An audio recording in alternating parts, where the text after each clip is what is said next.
Hello, everybody, and welcome to Tablestory's Darkfire. The entire cast is here. Yeah. Surprisingly, so shockingly. Now, shockingly. Let's before he speaks, let's set the pace, the tone. Straight. Let's set the record straight. So Wax internet dropped at precisely 1 minute before we were about to go live. His internet has just gone. It's just gone. No one knows where it went. It's just disappeared. So we scrambled. We thought we were going to have to cancel. We didn't know what we were going to do. Everyone was freaking out. Everyone was panicking. I was on fire. PB was snapping necks left and right. And then Wack was like, I've managed to get it on my phone. And that's why Wack sounds like this. Hello, Wack. Hi, everybody. That was pretty It's good. not even that bad. This is Pretty good, dude. This is what we're gonna have to deal with for the whole show. So I hope you're prepared. This is where we're Honestly, this is great. This just makes it better. Well, for you, yeah. Because I know your sense of humor. You just love this shit. I love this. I love chaos, man. I'm all about it. Just because I used to do what you're doing, Brad, like last season, and I would shit myself. But now I'm like sitting back, like, oh, I got my monitor open. This is great. You just get to chill. Fun. I'm running all the production on this because this is also my gift to Wack, is that he doesn't have to run the production on this either. It's his day off because he does so many shows on Tablestory for us and does so much stuff for the Patreon and things that he deserves to just have a fun game, even though I really want him to do the production stuff so I can just be a DM. I also really want him to just be able to kick back and relax. So this is my gift to Wax Steven. You're welcome. Oh man, this is so nice. Happy birthday to you. What's happening? Pro version. Happy birthday to you. So, happy birthday. Steven. Everyone, This is the happy worst thing birthday. that's ever happened to me. You wait till you watch this episode back and see what you sound like. I'm not watching this episode back. I refuse. He doesn't have access to his character sheet either, which means I get to roll everything for him. Well, he's doing all physical rolls today, isn't he? No, he's gonna roll them all physically. I have an actual clipboard with stuff on it and my book open and everything. Wax like playing real D&D away from the internet while somehow being on the internet playing D&D. Yeah. Very confusing. I'm so ready. So sorry we started a little bit late. It's gonna happen. It's gonna happen more than not, I guarantee. But we're here now. It almost didn't happen, but we're here with episode 2 of Darkfire. Before we get started, let's say a little hello to everyone. How have your weeks been? How you doing, PB? I'm good. Just been waiting to figure out what the fire is, and yeah, I'm excited. Yeah. Oh, Jesus. I'm thinking about Darkfire. Holy crap! You scared me. I thought you like lived in California and you were in one of the fires. Oh no! I was like, no. like, what the fire? What's going on with the fire? We don't really know right now. I was the like, purple fire that we were engulfed in the last episode. The horrific wall of fire that was headed towards you and actually hit you. yeah. Are we dead, Brad? What? Are we dead? I don't know. We haven't started the game yet. Starts with you dead as a door. I guess we'll find out soon enough. Fair. How's your week been, Tiger? Don't tell him the story you told me. Tell him a different one. What? My week's been good. I feel like I'm sleep drunk a little bit right now, though, and I'm not really quite sure where that's coming from. But I've been like that. I think I have a cold. no, like I even went on a small jog today and like got dude. because I was like, do I have enough time to do a full jog? I was like, nope. I was like, so I went like a half jog and came back and like ate some food. I had a really, really good breakfast. If you want to hear something really positive, I had some it was like tomatoes sliced with a little bit of salt and pepper, and then some fresh mozzarella on top of that. With Ooh, Nice. really tasty. Nice. I had soy chorizo for the first time ever. That was good. Soy chorizo's pretty good. It's Yeah? not too Yeah, bad. this one was pretty good. Just tastes like chorizo. Very California of me. Well, I mean, you are in LA. Yeah, that's true. I'm an LA boy. Mr. LA himself. Mr. Mr. Worldwide. How is Mr. LA? How's LA been this week? Good. It's not as hot as it's been. It's finally like 99 degrees instead of 105. It's like my least favorite place. I mean, I don't live in like LA, like business district, like annoying. Like I live in like the burbs around LA. I don't know where you live now, but I went to your old house. Your old house was crazy. Wasn't that cool? Yeah. That was a little. That was like off. That was like by Universal Studios. It was so close to it. It was That next was really to fun. It's an apartment, yeah. It was the weirdest thing. He was like Toluca Lake. He was like, come to Universal Studios, we can hang out. So I was like, okay. We go down there, we hang out with John at Universal Studios. He's like, hey, come back to my house for a bit. Next door. Like, I'm not even kidding. It was like, it was so It's close. like down the middle of it. Yeah. It was so close. It was weird. Yeah, there's cool spots. When you think LA, you think of like where conventions are held. It's the worst. That's like the worst of LA. Mm. There's good. LA's huge too. What was that place I stayed called? You had to drive there and get us. Was it a hotel? What was it called? Oh, you lived. Oh yeah, you were in by the beach. You were down by the airport. Yeah. Down in, it had a name though, and I can't remember, but it was weird. It wasn't Venice, was it? It might have been Venice. I can't tell. Venice. I think you're in Venice, dude. It was horrific. It was so scary.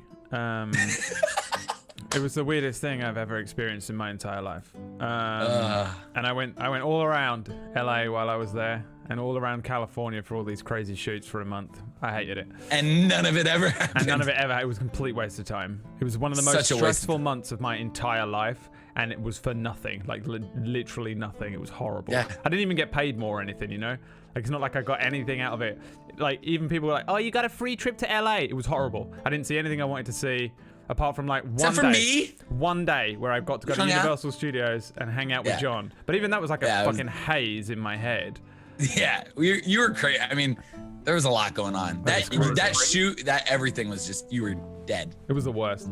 Anyway, we digress. Whack, how's your day been? Hi. It was good. I was chilling and working on some Tablestory stuff.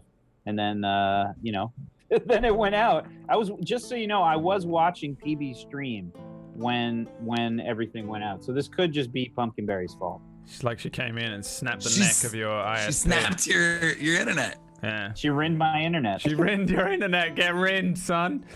Get rinned. Well, okay. Okay. Oh God, she's taking it into game with her. Come on, guys. Positive. Can Whack read the chat? I don't think so, right? You're just flying. No. You just all he's got is this. It's video. It's the phone video. That's it. I think that's all he's got. So as a small dick, Whack is. Yeah, just write stuff about Whack Steven. This is the only chance you will get to write it in the table story. Where he's not gonna grill you back. Where he's not gonna just go in and. Because he's not gonna watch the VOD. He's not gonna watch the VOD, so he can't watch it. You already said. He's joining us live. I feel like I should I should do something weird to Whack's character that means this is like he needs to be like a ghost for this episode or something, you know? He's just like not quite there, like he's just like floating around behind you. Oh, you just got hit by the blast harder. You're all ghosts because you're all dead. You're not really. You guys, I deleted a bunch of my stuff for this campaign and it was horrible. This morning I woke up, I started working on some things, and I had accidentally, I don't know how I did it, whether I had hit like a highlighted a bunch of my notes and then just carried on typing without realizing or something, but I lost like 2 pages of stuff for this, and like it was like I'm so happy that I had moved. I had some tables that I made. The tables that I've made have been some of the longest fucking things I've put effort into ever, and I moved them to a different part of the document that I use. And if I hadn't, I think I would have lost them, and I would have probably lost my mind this morning. But I deleted a load of fluff. So this is now the 16th version of Darkfire that we're on. I have rewritten this so many times, and I had to redo all this stuff today. And I was like working all day to get all this stuff that I had deleted back, and then working on some of the extra prep for this episode. And then Whack was like, my internet's gone and we're going to have to cancel. And I was like, oh, great. And Against all odds, we're here, and we are super happy. I think I would have all right, winged because here's the myself. thing. It's episode 2. We all care a shitload about this show. And we are ready. Like, Whack is on a cell phone. We have gardeners, contractors outside. Like, we are going. Like, we will be here through sickness and in health. Yeah. Like, let's go. Let's do this. So, through everything, we're still here. We've made it. Episode 2 is a go. Are you ready? Do you want to just jump into it? Yes. I do. I just want to see Yes. what happened. I just so like get ready. us. I've been waiting. You don't have music on right now, do you? I do have music on. Can you not hear it? You need to turn it up. I probably can. I probably can. Just gotta open it on the right computer. It's in there somewhere. It's in there somewhere. It'll be good. The so you guys last week, as a quick recap to get us into the episode, you guys last week were introduced on a cart. The 4 of you were traveling on a cart with an aging dwarf known as Stout Boots, who's a trader. He delivers things to the various towns in and around the capital city of Rosegard on the He's also a liar. continent of Thelmecia in the world of Lacrin. Sorry. And holy schmoly, What? Pigeon Knight just gifted 100 Pigeon subs. Knight, the homie, dude. People who are watching this on homie. YouTube never understand when we react to things that It happen doesn't in the live matter. stream They chat. need to get on Twitch if they can. Oh my Oh god. my Damn. god! Thanks, Pigeon. Awesome. Pigeon Jesus actually Christ. has an emote in my channel now at the 9.99 level. Sorry. More. We got more. Felix K. Felix 20. Who isn't Felix K. What is happening? Dude, I'm This is so just- upset that I don't have the chat You right don't now. have the chat yet. It's just going crazy. everyone. without you. You get us. It's Oprah. up in You this- get a sub. this And you get a sub. get us up. Pigeon, Felix, thanks very much. Everybody else that subs Thank you, guys. this evening. Where did thank Pigeon you. come from? It's heaven. Pigeon heaven. Pigeon's. That's what I said. I think Pigeon Pigeon heaven. is an actual angel. Yeah. Yeah, so I know we don't really interact with chat too much, by the way, if you're new here and you don't Sorry. watch D&D and stuff. We generally kind of just get onto it. It's more of a show. There isn't things that pop up on the screen and stuff like you would find on a traditional stream. But we do see it and we do appreciate it. And thanks very much. It all goes towards keeping Wax Internet on for next week. Working, it's not working. So you guys met on the back of a cart, traveling together for about 1 day throughout the course of the day with this dwarf. You almost made it to the town of Drit. I'll give you the world map. Well, not the world map. You guys actually have the world map, by the way, as a handout. If you want it. Perfect. Bring. So you have been traveling from Green Hill to Drit, and as you were about to get there, you encountered a knight in the road known as Galanthus Titarian. Turns out it was a kobold casting an illusionary spell, and the kobolds were diverting your attention while they stole a barrel. They nicked the barrel of stuff. Stout Boots asked you to go and get the stuff so that you didn't have to pay for the travel. That would have been, I think, like a gold. And instead, you didn't have to pay anything. You went and retrieved you scared the kobolds off as well. You didn't kill any of them. You scared the kobolds off, reclaimed the barrel, came back. You still had one kobold in tow. Rin decided that because the kobold was going to go back to a life of crime, that instead of finding any way to reform it, break his neck. So Rin snapped the kobold's neck in a crazy plot twist. First blood. That was it's really fun. I think what was fun about that is when you're like the DM and then like a plot twist happens that you weren't planning. You're like, whoa, okay. That was fun. But you did kill my best friend, the kobold. He died. You got back on the cart and headed into the town of Drit. And just as you arrived in the town, the driver, Mr. Stout Boots, was just sort of explaining some of the places when essentially the town exploded. And that is where we're going to begin today. If everybody is ready to start, then we shall continue. So, from where we left off, a huge wall of purple fire moves through this town. It consumes basically everything in its path. The houses that are struck by it are first sort of exploded by the force and then immediately set ablaze. It doesn't like melt everything or anything like that. This isn't some like Thanos stuff where it's melting. It's just like it is just a huge fireball almost that's moving across the town, and the force of it is smashing windows and bursting roofs off of smaller houses. You guys probably in the brief seconds notice a handful of people that get caught by the fire, and then they're sort of briefly lifted off the floor, and then they're caught ablaze and then engulfed in the flame. The wall of flame hits the front of the cart that you've been traveling in. The cart upends. The horse, which was pulling the cart at the front, instantly incinerated. Stout Boots is thrown into the air. A brief glimpse of sort of confusion and fear before he's thrown to one side and lost in the wall of flames. As far as you guys are concerned, the heat is ridiculous, instant, and terrible. The air is pulled from your lungs and then the cart flips over. The wall of fire just kind of launches over the top of this cart and each of you strike the ground very hard. Can everyone roll me a d20? Wax using real dice. Oh no! Wow. We're gonna trust This is not gonna be good. Natural 19. Okay. Oh god. It's just a flat d20. Who just got a Technically, the first roll was a 19 again, huh? Yep. Weird! All right, so Pumpkin, you roll a 20. So, the cart is launched over. All of you strike the ground really hard. The oxygen, the air is pulled from underneath this cart, and then you feel like the contents of all of these barrels and boxes just explode around you as well. You're dragged across the floor by some force, and you're all kind of like bundled up at one end of the cart. I need to remember everyone's name, and yours says Pumpkinberry. In fact, at the bottom, you see where it says as Pumpkinberry on your screen. Sorry. If you click that and spin it down to Rin, then you'll roll as Rin, and that will help my brain to learn characters. I'll get it by episode 5, I promise. So, Rin,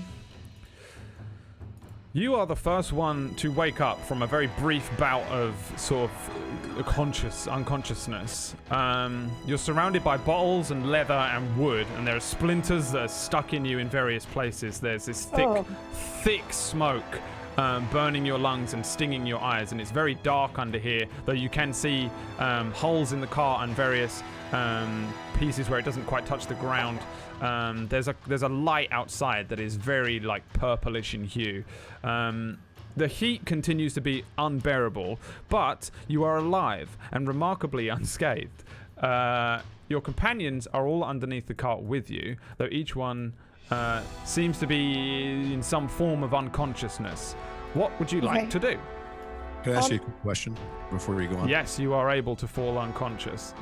Okay. In the same way that you, I mulled this over as well. In the same way that you are able to feel exhaustion, you're able to be. Sorry. I guess sort of shut down, but you're not really a robot, and I don't want to draw too many robot similarities because you're not really a robot. No. But you do have the ability to be sort of exhausted out of functioning. For sure. Sorry, I just wanted to make sure before you went on. Yeah. As far as you're able to tell, I guess 19 is not moving. His amber eyes aren't glowing. The other two just look very unconscious to you. Okay. Do I recognize this purple flame, or have I heard of it at all? You can give me a history check or an arcana check, I guess. Okay. If you all want to do that, just to do it now so that you can see what level of understanding you have of what the hell this is. So do you want an arcana? You can do an arcana or you can do a history. I got a natural 16. Wait, I'm going to have to pull up your sheet, aren't I? What are you rolling? Sorry. That's all right. Well, I was rolling either Arcana or History. I think they're the same for me. Okay, yeah. Yeah, I think they both use Arcana. intelligence. You have a +2 to Arcana and a +2 to History. Yeah, so you get a 18. Oh my god. That makes sense, though. That makes sense, though. He doesn't know anything, right? I guess this is going along with the character. So Yeah. Rin rolled a 16, Drift rolled a 22, 19 rolled a Right. natural 1, and Iridir rolled an 18. 19, as far as you don't understand, that probably barely even aware that normal fire is orange. Really? It's fire hot. That's like, what is fire? So you've never heard of purple fire. Rin and Iridir, you have never heard of purple fire that wasn't something to do with like trickery or like basic, like some little street merchant trying to do silly little tricks that are purple fire and magical colors and fairy fire and that kind of thing. Okay. Drift. My sensei told me about this. No. Okay. Damn. I think the reason you have some knowledge on this fire is that, actually, Rin and Iridir, you will have heard this as a rumor, probably a little more than that. 5 years ago, a town in the very south, known as Kilush, was razed to the ground. Supposedly, with purple fire. 3 years ago? Maybe 2 years ago? This might have been part of the thing I deleted.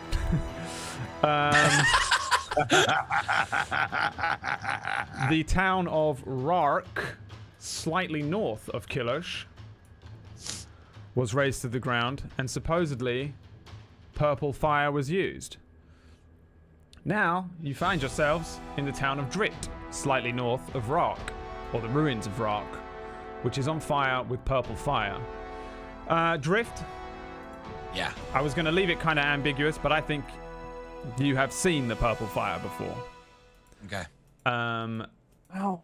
Its source, you don't know in terms of magic, because you didn't roll Arcana, you rolled History. The source in terms of like the actual spell, what's being cast or whatever, you don't know. No idea. Okay. What you do know is that this is almost definitely the work of the same people that destroyed these two villages. Company of Masks. The Company of Masks, which is a militant group.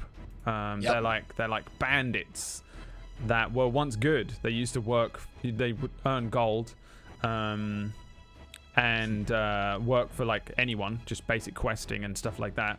But then suddenly 5 years ago, just went super militant, turned on these two towns and destroyed them, and ever since have just been enemies on the run, in the same way as a horde of orcs would be. So, although you're unconscious right now, When I wake up. you will definitely recognize this fire. So, you're aware that of this in general, the rumors of these two towns that have been destroyed, and that purple fire was used as just a thing that people speak of. It sounds like one of those things that people just embellish for a story, like Stout Boots might do, but now you're in the middle of it. In terms of its actual spell and stuff, you don't know. Rin. Okay. Who's closest to me? We'll go by roll. I would say Iridir. Okay, I would like And to I'm try to. unconscious, right? Yeah, I'd like to crawl, because I guess it's like really we're underneath the. There's not very much room. You're all pretty close together, to be fair. Okay, can I reach out and try to wake him up? Yes. Yeah. You give him a shake and a slap. Iridir, Slap him on the face. you groggily awaken. Yeah. Same situation. Right. Okay, you're alive. Stop crying. And then I'd like to go to the next person and try to wake him up. all right? I don't care. That's a horrible thing to say. You Okay, but begin. meanwhile, we have Your face is just we're fine. unconscious. We are on fire. It's very Relax hot. about your face. Okay, We're I on would like to. fire. and I stand up and I try to get out. Like, Okay, yeah, you start scrambling out. Drift, you're like shaken awake. 19, the commotion and the noise of Iridir, you sort of just whoop, come back up. However it is for you, presumably like coming up from a sleep, it'd be relatively similar, or you just suddenly you're awake. I don't know.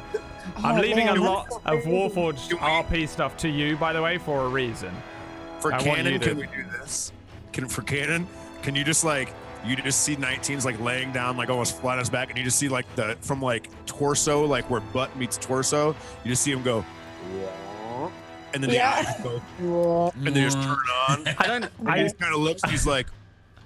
I think if you do that, you'll very quickly hit the top of the cart. The cart is overturned above you. He hits his head on the cart then, and for then sure. Yeah, you just dung. You probably only have like. Does the cart move? You probably only have like 2 feet. The cart is already moving because Iridir is like desperately trying to get out from under it. You banging your head on top of it will at best give Iridir an advantage on a strength check if he wants to just lift the cart, if that's what you're doing. Your natural 15. I am the Undertaker. You get a 0 on athletics, so it's a 15. You rolled 2, yeah? You have advantage? Yeah. So yeah, Drift and Rin are kind of... Drift, you're coming to consciousness, and then there's the form of this person that you've been traveling with atop you, and then suddenly there's this like rush of air and extra heat that comes in as Iridir lifts the cart at the same time as 19 comes online and just lifts the top of it up. Immediately there's a wash of light, both kind of purple and orange, and you can feel this heat. I guess it depends what you do next, but the cart is lifting up on one side of you and there is some form of chaos outside. What did you want to do, Rin? Because I think you said you want to do something. Oh, well, I just wanted to make sure everyone was awake, so it's fine. Okay. Is there any? Yeah. Is there any like scraps or anything around? Something that I could pick up? Are you looting right now? No, not looting. Not looting. Anything like. No, I'm just looking for like some sort of shield, or I mean, I could use my shield, I guess. I mean, can I shield behind? Yeah. You I could just want to your shield. I want to shield behind the fire. Okay. There's no fire like flowing.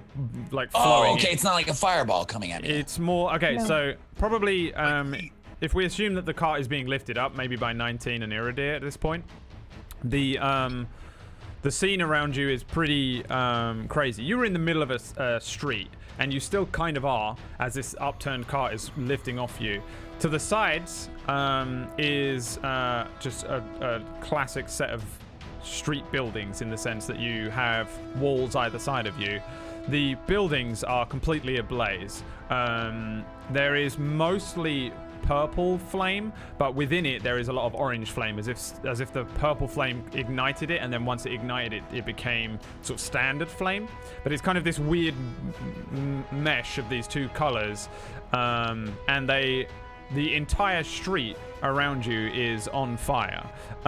It's probably seems, as you initially lift this up, like the entire world is ablaze. And as each of your eyes adjust, you see this village. Every building that you can see is aflame. However, there are also sort of scattered sounds, screams and crying, people. It's not a lot because this isn't a very hugely populated village, and for the most part you would imagine that a lot of people are already dead. One scream that comes from maybe like behind you or where you were coming from is cut short, and 19 and Iridir, if you're the first one, or Iridir maybe you're the first one out before the others are able to see. 19, I'm just going to let you, if you want, just flip the cart over, if that's what you want to do. You're in no immediate danger of like fire just pouring in and killing you. Could I kind of, as I see Iridir freaking out, can I just put my hands on it, and instead of taking it off of us, could I put it in front of us where the flame would be hitting us at? Not the flame, but like the heat would be coming from? The heat is coming from 360. It's everywhere. Okay, from everywhere? Okay. Then there's no like flame next to you or on you. The top of the cart might be a little ablaze, but you're not in direct immediate flames pouring in from anywhere. at this point. So assuming you just lift this thing off, it's still pretty heavy. I'm just going to give you the benefit of the doubt that you can lift it up enough that you guys can get out. I'm strong, man. I'm strong. It's kind of strong. The so maybe Iridir, at first you see that there are many dead around, though not all of them are from the flames. There are bandits moving through the town, swords and spears just being thrust into the dying. There's a man, Iridir, that you probably see that holds his hands up in front of his face as one bandit heavily lands an axe in the top of his head. Oh my god. The bandits are kind of all around you. You're at the center of this street. There is a pretty long, it looks like the main street of this village. There are they dressed alleyways. the same? Yes. So they're very okay. They have Sorry. a patch on the center of their chests that looks the same, though their clothes are kind of ragged. They look more like bandits than an army, but they all have the same patch as if they're part of the same company or order or guild. The road behind you that leads into town, the widest part of it, you can see two sort of groups. They're somewhat marching. I feel like they're marching, which is when 19. I will need you, please, to roll me a d20. No. It's not a d20. I'm dumb. You've already rolled your d20. I need you to roll me a wisdom saving throw. Please pass. 12. A 12 is not. Did I do that, Ron? Did I click? Does it? You can click the big boxes and it's still the same thing, right? In fact, No. you just clicked wisdom. Oh, okay. Well, then there you go. A 12. You should Oh get- my Save god. Oh my god. Okay. So if you just click the wisdom box, then that's without your proficiency. So He you wanna fixed it be and he got a 12 kind, again. Brad. What have I done? Yeah, my point is you could just add a +2. You could have just added a +2 to his wisdom roll. Oh, I see. Yeah. So a 14. Well, I want him to learn, okay? We've done 2 years of this, and if he doesn't know how to use a character sheet, then that's go. his fault. Meanwhile, Is there a I'm difference punching. between 12 and 14 though? What happens? I'm going to find out what happens because I need to consult the table My editor. with my editor. Brad hired an editor just for this show, guys. Glad to have So, it. 1, 2, and then, so it's this one. Okay, you got lucky. You got kind of lucky. No PTSD today? None? Roll me a D100. Oh no. That's not lucky. No, that's definitely lucky. I already have an idea of what kind of could have happened. An 8. An 8. Oh no. Okay, so this is, I'm going to write to you on Zoom. Okay. Tiger. And this is from the marching, I assume? Yes, I'll tell you what. Oh my god! I'll Sorry, tell this you. is so cool. I'll tell you what you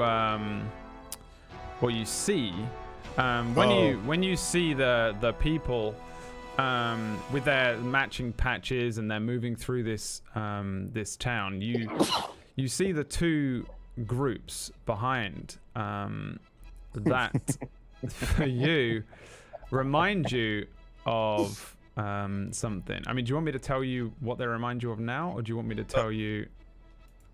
You can tell me what don't it know- reminds I me don't of know because how I have you a want reaction these. to what's gonna. I have a reaction to what's gonna happen to him after you tell. You can tell the story of what happens, and after you do that, I'll explain what happens to 19. Sure. Oh shit. By the way, this is amazing that this is happening so quickly. By the way, this could have happened at any point in this campaign, and it happened right at the beginning of episode 2. Just in terms of the rolls and the chances of the stuff that's happening with his memory and his crazy like PTSD things.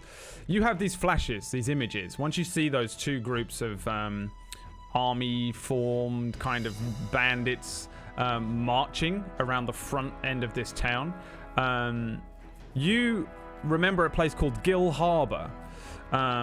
which is a place which is on this map, really far north of Rosegard, and in the continent, well, the kingdom of Lenadel.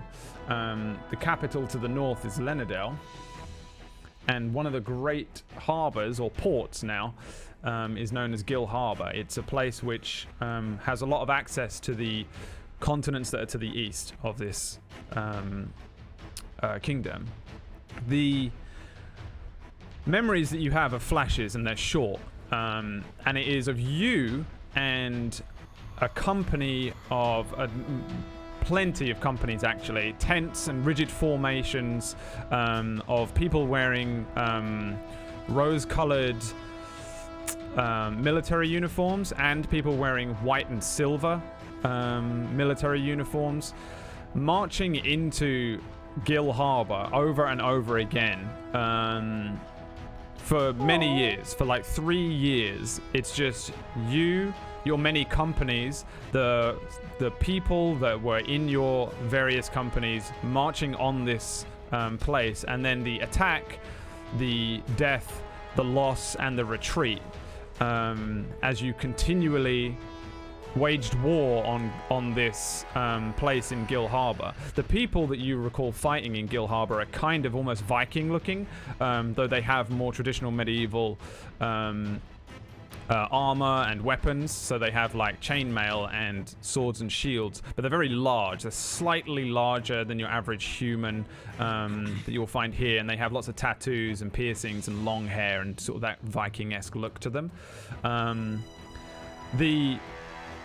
Obviously, at the time, whenever this happened, it had no effect on you. But for some reason, to have this instant memory now, while this chaos is happening around you, it causes you to have this effect, the thing that is happening to you right now. I think everybody else probably sees 19 lift this cart off of you. As you all notice what's happening around you, you see these various bandits killing people. You hear the march of like a large regiment of them towards the south. Well, actually, it would be to the east of town, where the main road comes in, east to west. 19 probably just stops moving. Yeah. What I was going to say is, you see him kind of picking it up, and as you see him picking it up and he sees the group of just ridiculous armies, basically, or whatever you want to call it, you just see, because there's no facial expression, you just see the eyes, like the amber. You know how we have pupils and the pupils dilate depending on how big the light is? You kind of like his pupil, like the amber's a little small, it's not very big, and then you see him see it and they go really big, and then they just kind of fade out and go to black, and he's just sitting there like this holding it. Yeah, but you can't see his eyes. He's just a statue right now, as he sits. I have one last thing I need to write to you, Tiger. This is Sparta. Yeah. It's like, what? I don't get that now. When do you want me to start a timer, Brad? The timer is kind of going in my head, but you can be aware of it if you want, because it's all stop start. So the rest of you, what would you like to do? As far as you can tell, the bandits haven't noticed you yet, though they're relatively close. They're within like 15-20 feet from you, but they seem to be dealing with these other people. I think they weren't expecting people to be under the cart and stuff like that, so they're not really focused on you. The closest one to you kills this gentleman and then kicks him off of him. I want that man. I want that one. Oh, okay, yeah. Yes. Okay. We need to get him, and we need to bring him under the cart. He's dead. The dude is dead. He's got an axe in his head. No, not the dead guy. I want the guy who killed the guy. Oh, okay, sorry. I want the soldier. Right. That's okay. I want the soldier. Yeah. I'm gonna try and get 19. What? Look at him. What is he doing? Is he not holding the cart for us? His eyes have gone 19. 19.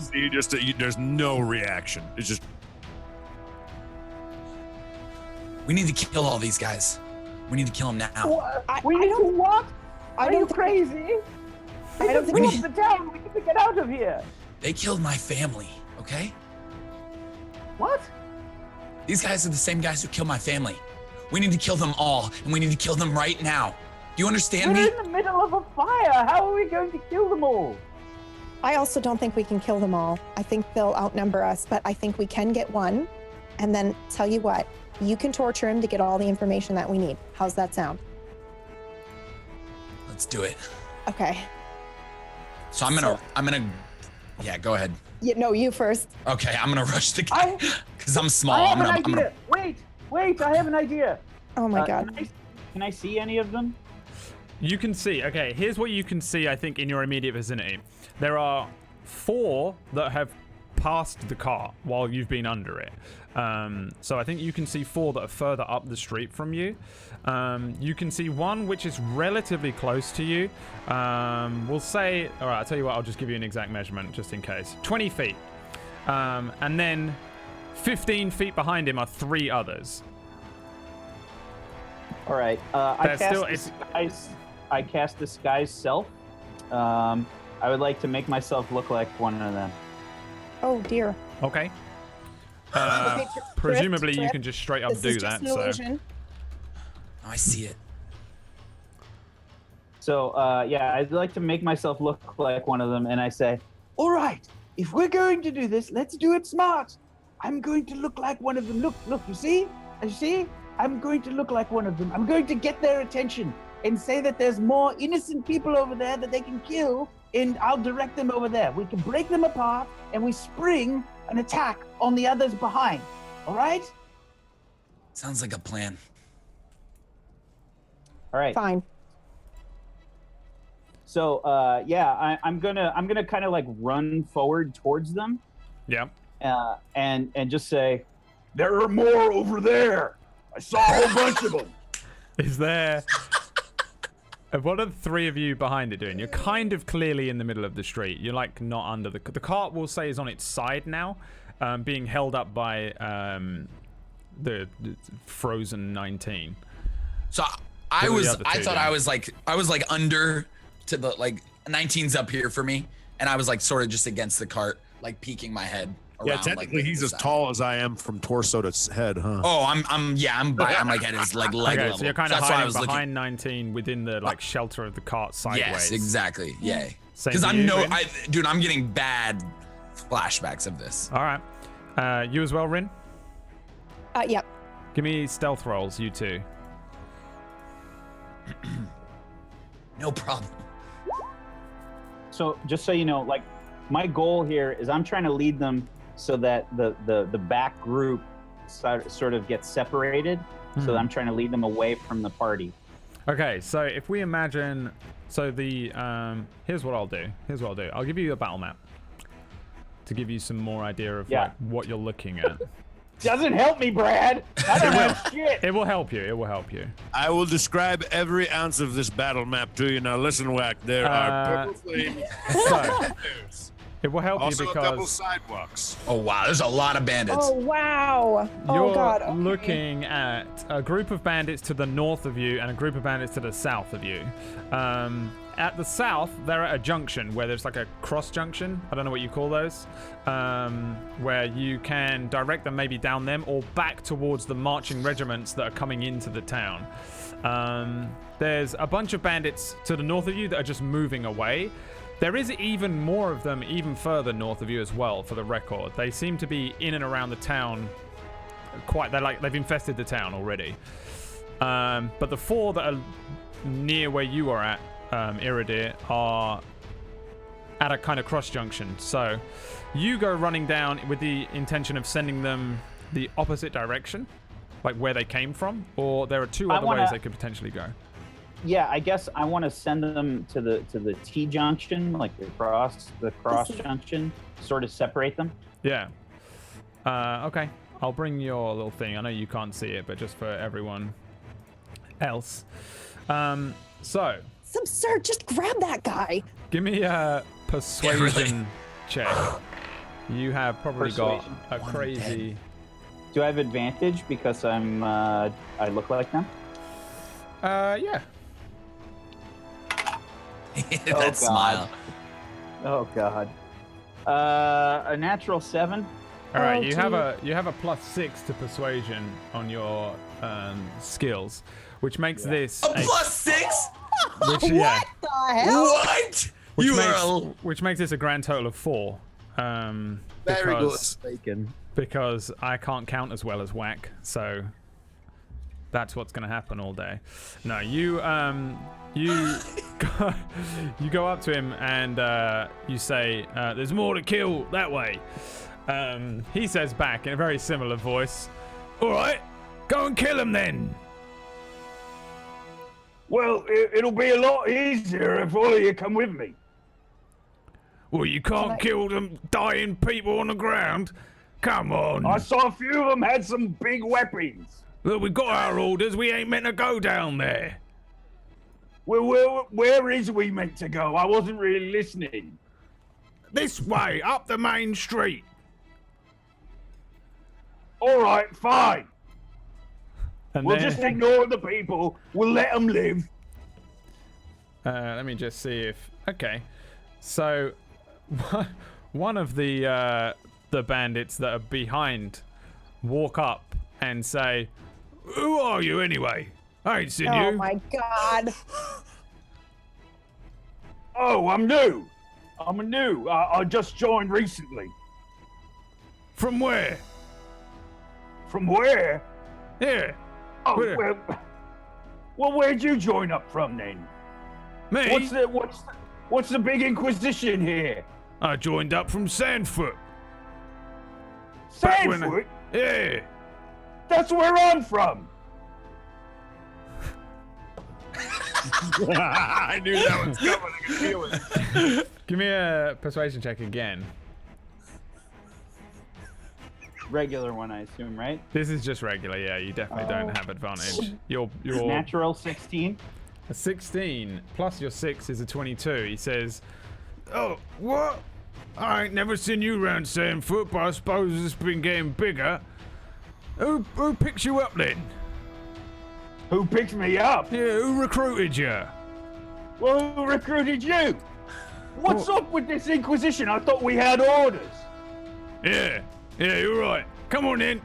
And he brushes past you and starts heading up towards where the cart is. The others do as well. The others are walking up. I do one of those things where I'm like falling in line and then I start to turn right. Like I just try and peel off from the group. Are you gonna go down the right hand Yeah. way? All right. Okay. Yeah, sure. So, stealthers, what did you roll? 17 and 16. And a 17. Okay, so Yeah. the thing is that there's a big old Warforged sitting there. Wouldn't they just think I'm a statue? No, probably not. I'm You're just a very statue. clearly a Warforged, just sat in the middle of the road holding a cart up and then huddling behind it are these two people. So I'd say probably the first two that come up to where you guys are. In fact, we'll put you. Here's what I'm gonna do. I'm just gonna put you guys like this, and we're gonna assume that you're like kind of hiding in this way, I guess, on the map. Okay. The first two that come up don't see you at all. They don't look at you two, even though you might be like hiding, concealed, maybe in the wreckage a little bit. They just are fascinated by the Warforged, and the first one, which is the first gentleman that Iridir spoke to, says, "Whoa, is that a Warforged? That's a 10-minute timer. He ain't moving." And that's when you come back online. Oh my god! I'm sitting there holding it, and my eyes just go. You wake up and see these two. 19? They're like kind of just talking to each other. The flames are like crushing. Like again, it's still very hot. There's a lot of smoke. There's still chaos around you. The one of them turns and says, "Yeah, I thought it was a suit of armor." 19? Who's that? Yes. I'd like to attack. Yeah, I mean they're gonna. Yeah, I was just gonna say. I'm jumping in. I'm jumping on 19's head. When stab. when she says she goes to attack, 19's first reaction too is like he's holding this thing, and there's two in front of him, and he realizes this is probably not a good situation. And Brad, can we potentially say that 19 throws the carriage at them? I mean, we'll see on your turn. Like kind of pushes it at him. We'll see on your turn. I'll never just say no. Well, I might say no if you're like, I fly to the moon. But I leave the show. yeah. I'm gonna Have roll. a good show, everybody. I'm gonna roll initiative for the 8 bandits, though the 4 that are at the top of the road haven't seen anything yet. And again, it's very loud and there's a lot of chaos. So there's a good chance they won't hear anything, but we'll see. You guys roll me some initiative, please. Remember, you need to click on your token. Oh God. Oh God, I did it again without the token. Sorry. Natural 12 for And- me. Okay, hang on. Let me. Does that work? Hold on. We'll see. Yeah, you're in there. Oh, okay. Sorry, I rolled it twice. Okay. So, Excuse me. Battle time. Yes. yeah. It kind of sucks that you froze up at that moment, 19. It's kind of awesome that he came back online right when Yeah. these 2 guards are like talking about him and like, whoa, and this is like so badass. Yeah. It's like It's so badass, dude. It's very, very cool. I just love John- that I've gotten to the point with D&D where when we're in battles, I know that everything's like in the seconds, right? So like, even if you're attacking, like my character's still sitting here holding this thing, like Yeah. eyes wide open and stuff. So like, realistically, nothing's really happened yet. I love thinking about it that way. All right. What butt itches? So, we have. Let's see. So I need to add Iridir. What did you say you rolled? Sorry, Whack. 12. A 12, and you I have. think I got a +2. Initiative is a 3. 15. So let's see here. So the turn order as it sits is Bandit 1 goes first. All right, I'll tell you what I'll do. This bandit is one of the ones that was at the north. I'm going to roll a perception check for him. And we're going to say if he rolls higher You don't get than... a surprise attack? Bummer. I should have done it no, earlier, guys. they knew you were there. They were aware of you. I think a surprise attack, you need to do some like crazy shit to really earn. Okay. Unfortunately, Oh no. the bandit just, I don't know what. I'm going to say this guy's an elf and he's got giant ears because he is at the top of the street and he says, hang on, mate. Oi! And turns around. All 4 of the others at the top see you as well. He rolled a 20. Oh no! He rolled a 20 on his perception check to see if he heard you. The DC was only 12 as well, though. So Oh shit, okay. the bandit at the top turns and sees you guys, and immediately he probably sees you 2 hiding behind the Warforged. Warforged usually confuse people a little bit at first. They're never too sure what's going on, and they don't immediately attack. Iridir, for the record, you're behind all these other guys, still disguised as one of these bandits, and you're also down an alleyway because I know you can't see the thing.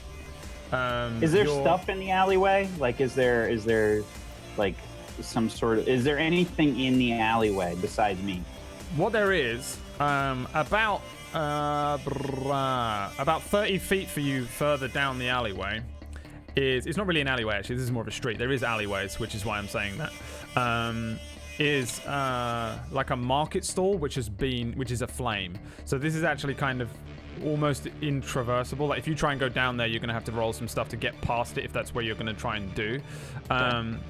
But in the alleyway, there's a couple of dead bodies, and yeah, not really much. There's 2 destroyed houses which are on fire beside you, but this kind of works for pretty much everywhere. You're all surrounded by fire and smoke and smog. But it's not actually your turn, actually. Hang on one second. The bandit, I think probably because he sees you there drift, is going to fire a crossbow at you. What is your AC? Bring it on. AC is 18. Your AC is an 18. He has plus... Okay.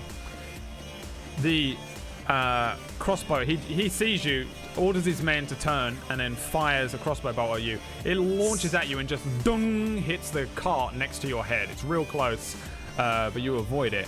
Then it's Iridir's turn. Sorry, I got ahead of myself. No problem. Okay, so Do I see that everybody's being attacked right now? I think you probably make it out, yeah. Okay. All right. So, are the bandits sort of close together?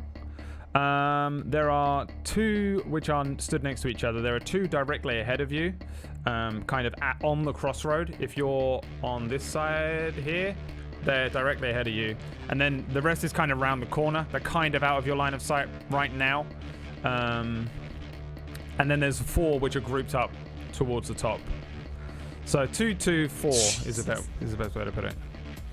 Okay. I want to cast Fairy Fire on as many of them as I can, which will make me drop my disguise. Okay.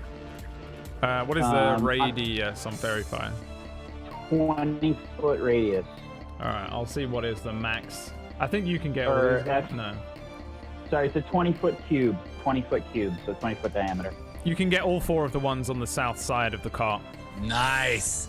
Yeah, I'm gonna get them. And what that does is that's gonna make each of them have an outline of, let's say, green light to stand out against the violet. And anybody that's outlined,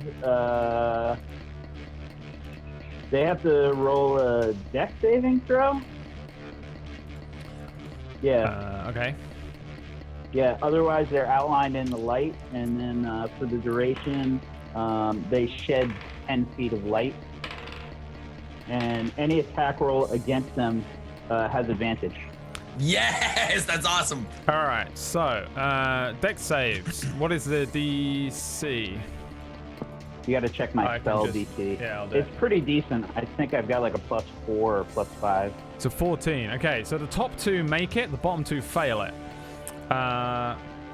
So the 2 that are in front of you, Iridir, are outlined in green. The ones that are on the crossroad itself. The other 2 make that dex save, and although they're probably aware of some shit going on, they see there's Warforged standing up, and they see these 2 people appear from behind it, so they're probably more concerned with them for right now. Yeah, and then otherwise I'm going to try and hide by the dead bodies and pretend like I'm dead too. Okay. Technically hiding is a full action, so we're just gonna... I just fall prone next to the dead bodies then. All right, I'll move you back a little and make you prone. Okay. And we'll just see. In fact, give me a performance check. Why not? You're a bard. Natural 17. Oh, yeah. All right, so +6 is a 23. And scene. So I'm gonna write perform just so I've got it in here. Is a 23. Okay. 19. So there's gonna be. I'm gonna take a little bit of a long turn. First thing I do is I look at John's character, Drift, because Drift is right, kind of like so in the order. Is Drift right behind me, or is Drift? Right, you got Drift. Rin is directly next to you behind you, and then Drift is behind her, huddled in. You see 19 looking at the people that whack just the southern bandits, and he turns, and when he turns around, he sees Rin and Drift just kind of ready, it looks like, for the other guys up north. And you look at him for a second, and he just kind of peers, and he looks at him, and he goes, problem? No, we got it. You take them and we'll go up front. North or south? You take those guys south and Drift and I will take the guys behind us. You see almost an anime moment happen. Hey, Brad's been waiting for this. Brad already knows what's going to happen. You see like a pan of like a camera down the side of the Warforged, and you see like this little shining gem in his left leg. And as that little shining gem is like shining, you see him put his hand down beside it, and the side of his thigh just kind of goes, and it pops, and like a really loud like happens. And then on the other leg, you see like a handle, and he reaches down and grabs that handle, and you hear another. Let's go! You hear another, and you just see him at the same time just pull out a huge long sword and then a shield that turns in, and you see the shield. It only looks like it's about this big, and next thing you know, it goes. And it turns into this huge tower shield, and he puts it in front of him, hits it on the ground, and takes the longsword, looks behind him, and goes, and nods at both of them. And then as he nods, you see the light and little crystals start to really shine. And he turns, and as he turns, he puts it kind of above his head, and he kind of brings it to his head. And you see like these little like beams start coming out of the crystal, and he starts casting Shield of Faith on Drift. And as he's casting Shield of Faith on Drift, you see the shield start lighting up too, and you see like just kind of like a shadow of the shield go over to Drift. And now I cast Shield of Faith on Drift, and then I feel fucking awesome. So, Sorry, this is so cool. Drift. pulls these once again like out of his hips, and then he just straight up. I mean, because that's what I can't do. That is, I mean, that's his action for the turn. So you just That's your see bonus him action. straight Shield, start- Shield of Faith is a bonus action. You still got your action. Shield of Faith is a bonus action. Yeah. Oh, go 19, go! So you see him do the Shield of Faith thing, and he's got the crystals up, and then like his eyes kind of go out as he does it, and then they come up real big, and they almost turn to like a bright, angry amber. And he just walks forward to the first bandit in front of him, and he just goes, "Do we need to do this?" The bandit is already essentially. Let me see where he is on this list. He's already like swinging at you, 100%, dude. These bandits, as soon as you guys woke up, they were like pulling swords out and swinging at you. Like it's already happening. You see him, he walks straight up to the first bandit as he says that, and he can tell that nothing's gonna happen, and he just takes the longsword, tosses it in the air, and catches it back down so it's upside down, and just goes to drive it right in the first bandit's chest right in front of him. Cool. Give me your attack roll with the long sword. First Drift. attack roll, do me good, Yeah. Ruby Longsword, do me You good, Ruby have Longsword. a Shield of Faith on you, by the way, which means What does for the that next do? 10 minutes You get while +2 he's AC. concentrating on it, you have +2 to AC. Oh, that's beautiful. So 20 AC. Yes. 14. Where is my bandit? Where you at, bandit? Oh no. Oh my god. He I've has done that. 14 AC. I've done that thing on Windows where it closes all your windows. You know. Oh when it no, that's fucking way worse than him having a shrinks. 14 on AC. I hate it. Okay, so all right, yeah, no, that's a hit. 14 is a hit. Give me the damage.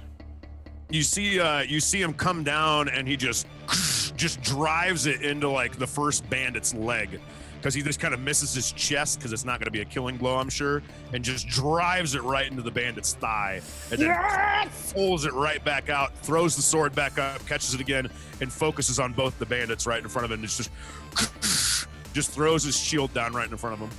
Nice, yeah. You see this bandit running in. As soon as you begin to sort of ask what's going on, he's just bringing his sword up.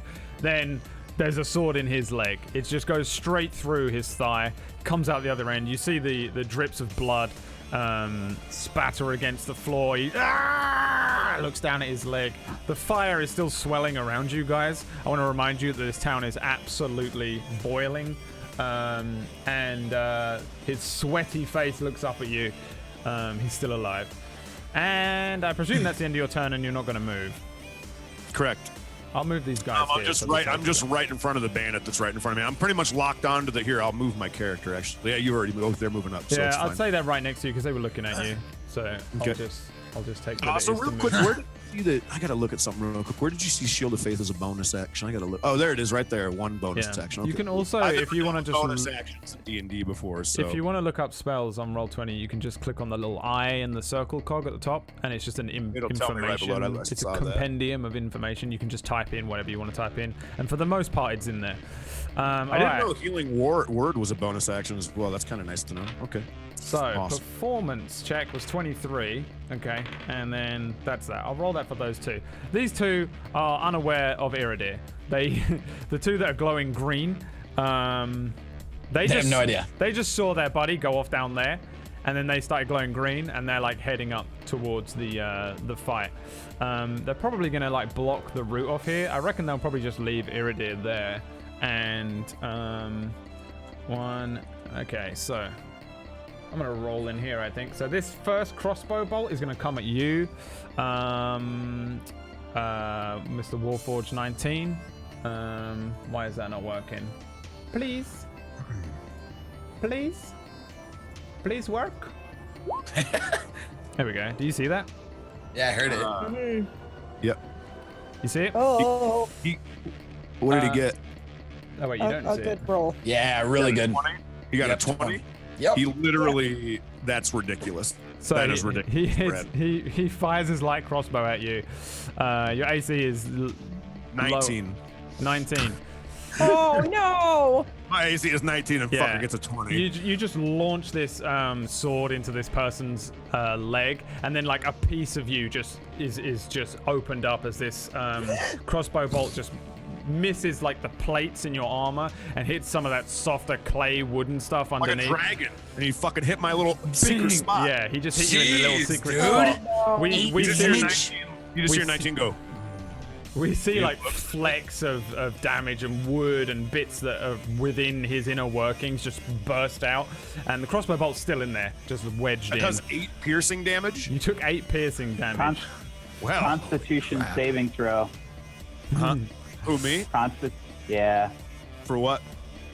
Concentration check to keep the shield of faith up. Yes, come concentration on! checks. Thank you, Wax. You got this. Got a 13. Wax Steven, you have an inspiration point. Oh, come on! No! I think we're I don't believe he got a fucking 20.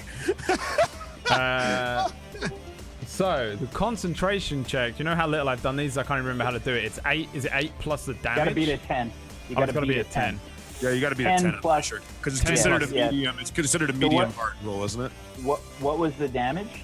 8. Yeah, I think it's just a 10 then. It's 10, or I if can't it's remember. if the damage is more, it's that, right, or something like that. I can't remember. right. I think It's a 10. so. Yeah, He's you're- good. We're good. Yeah, you're My still- shield's good. I You're still feel great. concentrating. You're still concentrating. all right, great. Next guy is one of these up here. Probably going to come on over down here. You'll see another light crossbow bolt launched towards your boy Drift. 14. Question: do I have half cover? Because I'm like behind this cart. I'd say not, because you're pretty. Okay. You're pretty clearly in the middle of the road, and they can. Yeah, I guess I was on the maneuver other around you. side, hiding from the south guys. You would have cover if they were maybe on like this side of the road, kind of behind you, Alright, where cool. the house is. Yeah. 14 doesn't hit your AC though, right? No. Next bandit. This guy, I think he can actually reach you. Yep. This one's running in. He sees Drift. He sees Rin. This guy's bringing up a scimitar. Drift. 15, still a miss, yeah? Yep, 20. I'm at Suddenly, a 20. this very large half-orc appears behind you. They have this same kind of basic armor on. He's got some chainmail. He has this symbol on his chest, which looks like the theater mask. And he brings his scimitar down, and you probably bring up your blade, I assume, to parry it, since you're a swordsmith of your own. The guy which has a sword in his leg just wildly launches a scimitar up at you as well. 19. 15 is a miss on your AC, because your AC is also 19. And then that brings us to Rin. Oh, Ren. What would you like to do, Rin? I would Let's like see. to. How does creating an attack of opportunity work? Like, if I wanted to wrap my whip around this guy who's attacking Drift's neck and just like hold him there for Drift to like stab him to death, could I do that? Is that a thing that I could do, or? Yeah, well, an attack of opportunity is technically when you leave the threat range of someone and they get a free hit on you, kind of thing. They can, Okay. You can use your reaction to hit someone who's leaving your threat range, and they can do the same for you. You can attempt to grapple this guy, I guess, with the whip. And then if he is But there grappled, are 3 more guys left, right? correct. Yeah. Okay. You could Okay. try and grapple him, I'd and just then like to attack this guy. that would give people advantage on the attack to hit him if he was grappled. It's up to you how you want to do it. I'll just go ahead and attack this one since there are a bunch of them. Okay. And I will use my whip if that's okay. Sure. That is a critical miss on a throw. Oh, no! Give me the damage, please. Rin. Sorry. You whoosh, drift in the back of the head. The whip goes astray and just whoosh, drift. You take a smack across the back of the head to the tune of 4 slashing damage. Welcome to my campaigns where critical failures are usually damage to yourself or your party or something horrific. That's how it should be, I guess. Can I use my bonus action to unarmored strike this guy twice? If you can do that, yeah. Can you do that? I can. Yes, I can. I'll allow it then, yes. Okay. Give me attack rolls for your unarmored strikes. Is that set up, or do you need to do that? I'm pretty sure you can't do that. Yeah, you have to hit. I can't remember what monks can do, honestly. I have no idea. You can do it to me. You can totally do it to me. Let's have a look. So, monk. When you use an attack action with an unarmed strike or a monk weapon on your turn, you can make 1 unarmed strike as a bonus action. Is a whip a monk weapon? We did pick it as a simple weapon, yes. No, but that's not classified as a monk weapon. Yeah. Did you take it because you thought it was a monk weapon? No, it came with the class that we picked. The subclass. Oh, maybe it might be if it's. I don't know the Xanathar shit. And don't look it up, Whack. Don't look it up. You're gonna. I don't want you to. Look at him. He's like, just give me one moment. Give me one moment. I'm going to check my database. I don't want to spoil my character's thing for yeah. Here's the thing. I'll just not do it. It's fine. No. For a reason that we can't share, I'm gonna say it is a monk weapon. Ooh. In your monastic order. Yes. So I'll allow it. I feel like why not? It's my story and my campaign. I know the rules. So I'll allow it. I mean, a whip is only a 1d4, so it's not really not a game-breaking monk weapon if it's added as one. So I'll allow it for you and people of your monastic order. A whip is considered a monk weapon. I'll allow it. If it really does break the game in some way, we'll deal with it later on. But for today, yes, you can make 1 unarmored strike. Or unarmed strike. Do I just do? How do I do that? So your unarmed strike is different. You roll a d4 plus dex whack. Yeah, for the weapon, yeah. So we can make it on your character sheet for next you mean time. for the damage? For your. You roll a d4 in place of the normal damage, and your unarmed strike is just an attack roll plus dex. So so we'll make it on your sheet for next time, so you can click a button. But for now, just roll a d20 plus dex. Okay. You can just click dex, I think. Oh, can I? I think that's what the sheet allows for. I was just gonna type it out. The worst thing about being a DM on the internet is you have to know Roll20, and I don't know it that well. After all these years of using it, I don't know its inner workings. D20 plus 1, you've rolled an 11. I feel like this orc, pretty close. You whip drift by accident, and then what is your unarmed strike? Is it a kick or a punch or? Punch, probably. Probably a kick, actually. That doesn't make sense that I would use my hand. You spin around. You use him for leverage? You like use the whip and use him as a and then do like a fucking spinning back kick. You spin at this orc. The orc brings up an arm with like a big bracer on it and just doom, he just stops it. He's a big half orc dude. And he takes the kick on one arm. He's very large and very muscular. As you miss, technically. You can still move, but you're within the range of this bandit, so that's okay. You would only be able to move a little ways. Okay. Yeah. The bandit, which is by the way, these are the guys that don't have fairy fire on them, right? Yeah, I'm aware of the ones with fairy fire. The ones with fairy fire are at the end of the street near you. But they're firing crossbows in, which is what's happening here. This guy is taking a swing at you, Mr. Warforged, but misses. Probably just hits some of the plate on the edge of you, scrapes off a little bit of that red paint. Ding! Oh! And then it's Drift's turn. Yes. The bandits are closing in. There's an orc, a right, half orc in front of you. So since I haven't messed with spells before a lot, can I cast Eldritch Blast to this guy who's right in front of me? Let's see. I really want to put my hand on his chest and just blast him. Did you pick your Eldritch invocations? No. They're later levels. They're like level 5 and level 7.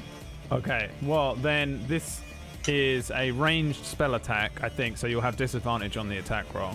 Okay, then screw it. I was just doing it for the looks. Yeah. All right.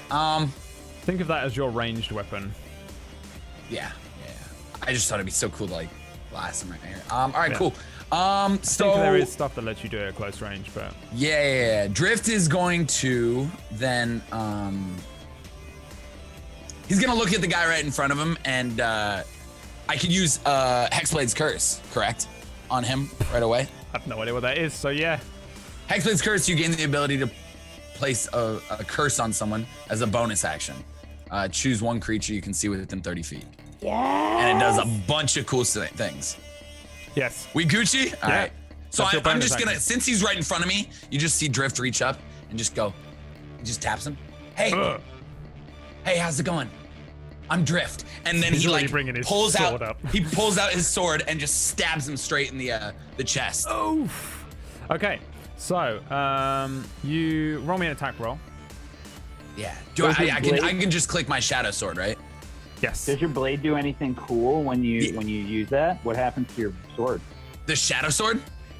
Oh, it looks awesome. So immediately it looks Explain it, John.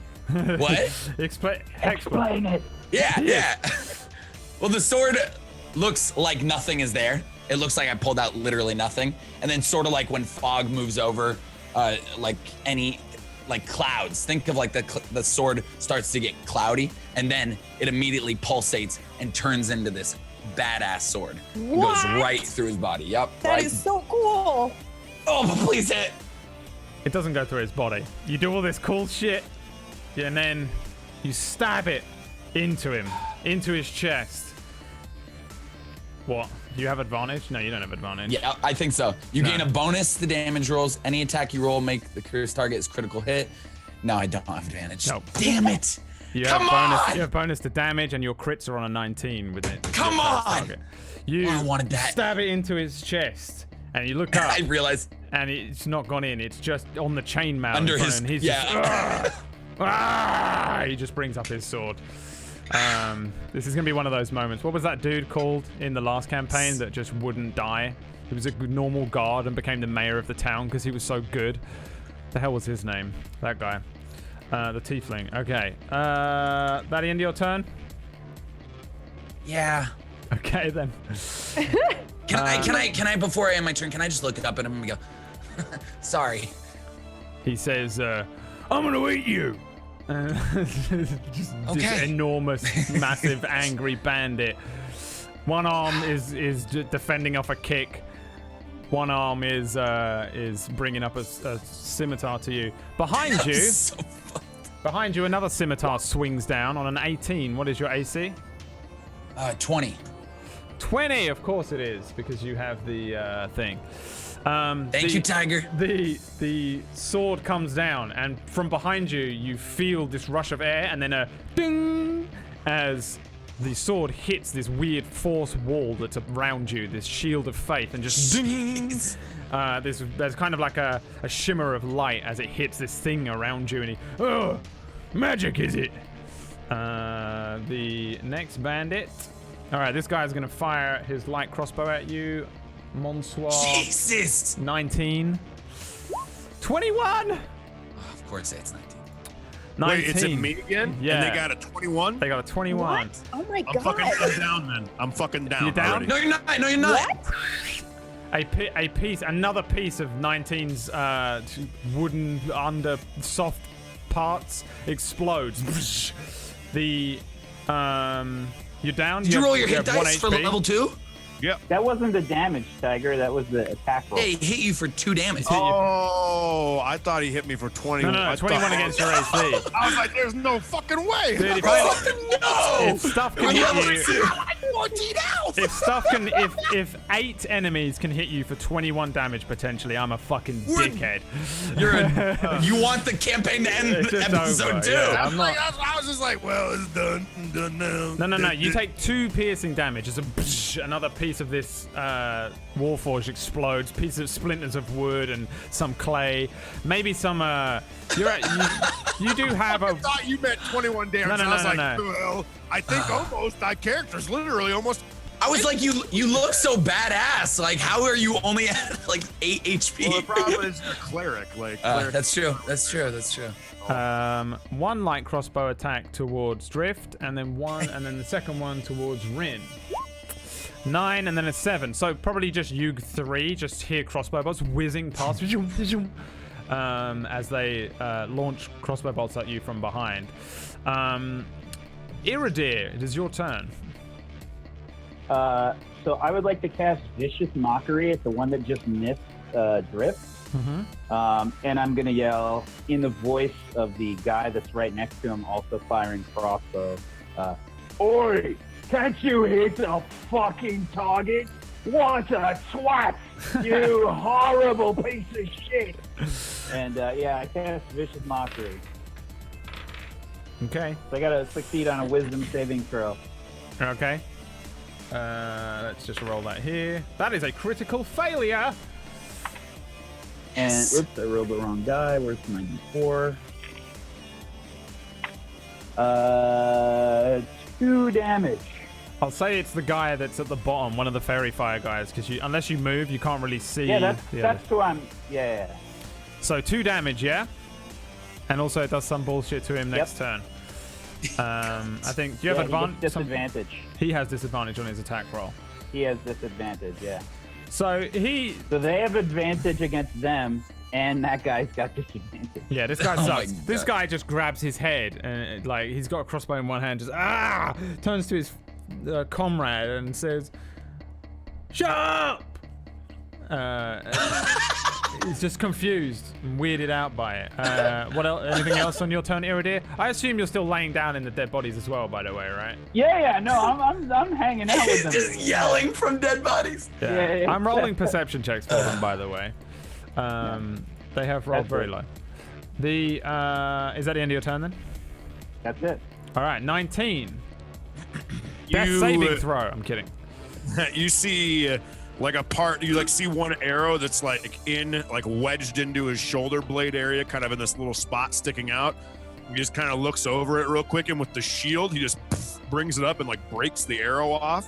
And as he breaks the arrow off, when he puts the shield back down, you start seeing the sword going, and he puts the sword in front of the shield, and then you kind of see like the sword and the shield look kind of like one and the same for a second. And then you see a big glow of like this golden color come off of the shield and the sword out of that little ruby that's in the sword. And next thing you know, you see like this little gold, like almost like glitterly sparkles kind of like magically come over 19, and he cast Healing Word on himself. Can you cast Healing Word on yourself? Yeah. I have never used it before. I'm sure you can. Okay. Absolutely. Okay, so he cast Healing Word on himself at level 1 and heals for 4, which is just fucking fantastic. Hope another 8 damage doesn't come through. Otherwise, you're not going to be seeing much of 19 of this season. I got like 5 guys firing on me. As that happens, you kind of see it happen, and then you just kind of see like he kind of opens his eyes back up, or like his little glow comes back, and he looks back at the one with the sword in front of him, and he literally looks right at him and just goes, "Do we have to do The one that you stabbed in the leg, yeah? I'm just kind of looking over both of them as I say that. The two of them just bring their swords up and say, "Oh, begging for your life, just like the rest of them." And there's all these dead bodies strewn down the street. And then the other one says, "Shameful, shameful for one of your kind," bringing his scimitar up. Which one brings the scimitar up? There's the one that you stabbed, which is the first one that spoke. The second one, they both bringing scimitars up. They're both going to try and hit you. But it's How's the the one second that I hit one. in the leg like, how's he looking? Like, when I say how's he looking, like, how's he look like he feels from getting stabbed in the leg? He's limping. He can't really move. His leg is bleeding a lot. He looks Still like pretty demanding. he looks like he's sort of halfway done. halfway cooked, half baked. They start saying that, and you just see you see him throw the shield to the side real quick, and he comes back and just tries to cut that one in front of him that he hits neck with the long sword. All right, give me that attack roll. 23. 23 is a hit. Surprise. 6 Yes, you may kill him however you wish. Literally, when he goes to slice him, it just catches his throat, and you just see, and it gets all over the person beside him. So when he cuts the throat and it does that, he Which then is me. as it happens, you see him just you see this weird thing in 19 start happening as he notices the guy's dead. His eyes glow stronger than they have ever grown, and he just kind of and he looks over and he just points the bloody dripping sword at the other one in front of him, and then he puts the shield back down, and he ends his turn. Well, actually, what happens, as you split this guy's throat open and all the blood launches out, it hits the dude. The guy still kind of stumbles backwards, not sure that he's fully dead. He has to die, right? You don't just instantly die. And he grabs his throat, drops his scimitar, and stumbles one way. He crashes into the wall of the building next to where you guys have been stood. And the building is boiling hot, it's burning, and the wall crumbles above you. Rin, 19, and then the other 3 bandits, please make me a dexterity saving throw as the wall crumbles down. Holy I'll roll for these guys. You got a 19. You did get a 19. Of course you did. Dude, Of you course need you to did. stop rolling 19s. This is This is madness. incredible. Okay, so It's called the campaign 19. Rin. Darkfire, Rin. the story of 19. Amazingly, everyone avoids all of the falling debris and fire. Even the bandits? Yeah, everyone made it. The wall crumbles down. The one bandit that falls into it is just covered in rocks and pieces of wall. And then fire and smoke and shit just falls out from inside this building as it begins to crumble in and flatten. You guys all survive. You don't take any damage. I'll put some rocks here to symbolize where this boy fell down. Whatever that noise is exactly the noise. Is that whack? That's typing. What is What is happening? going on? There's a tornado. Whack, are you okay? It There's a sounds tornado like the where rocks. Wack's at. Is he frozen? Is he gone? Yeah, You got the best face right now. Look at that face. Take a picture. Can we all make a whack face right now? That needs to be an emote. Everyone, take a picture. Take a picture. That was an emote. That is beautiful.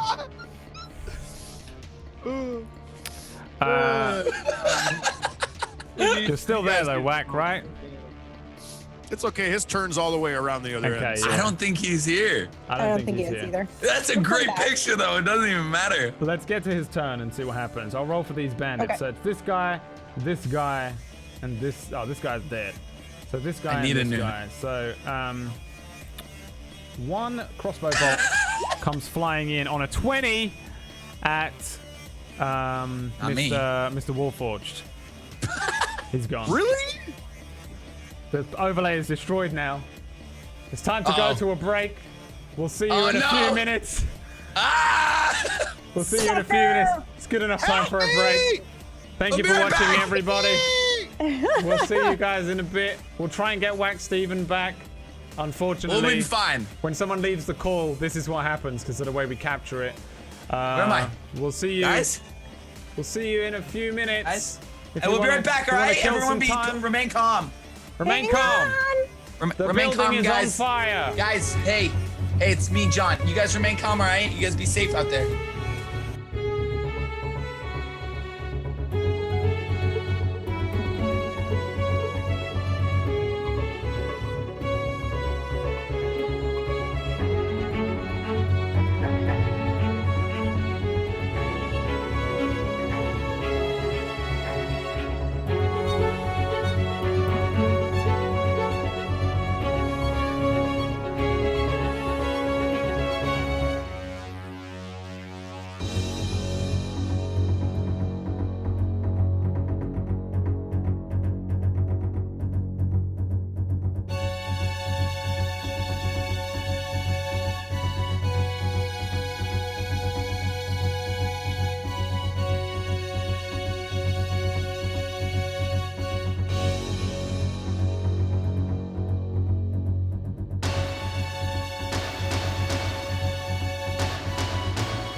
just waiting for Wax Stephen to return.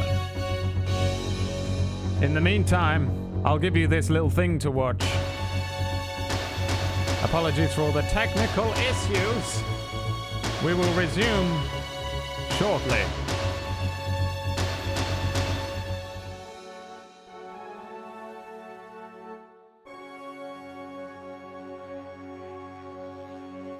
Eons ago, during the age of the Magi, the world was something other. Magic is all that there was and all that was needed. Legend states that a cataclysmic event brought a great frozen age to the world of Lacrin, and soon after, a new era dawned. The Age of Iron, a time which changed the shape of the lands and shifted civilization along a different route.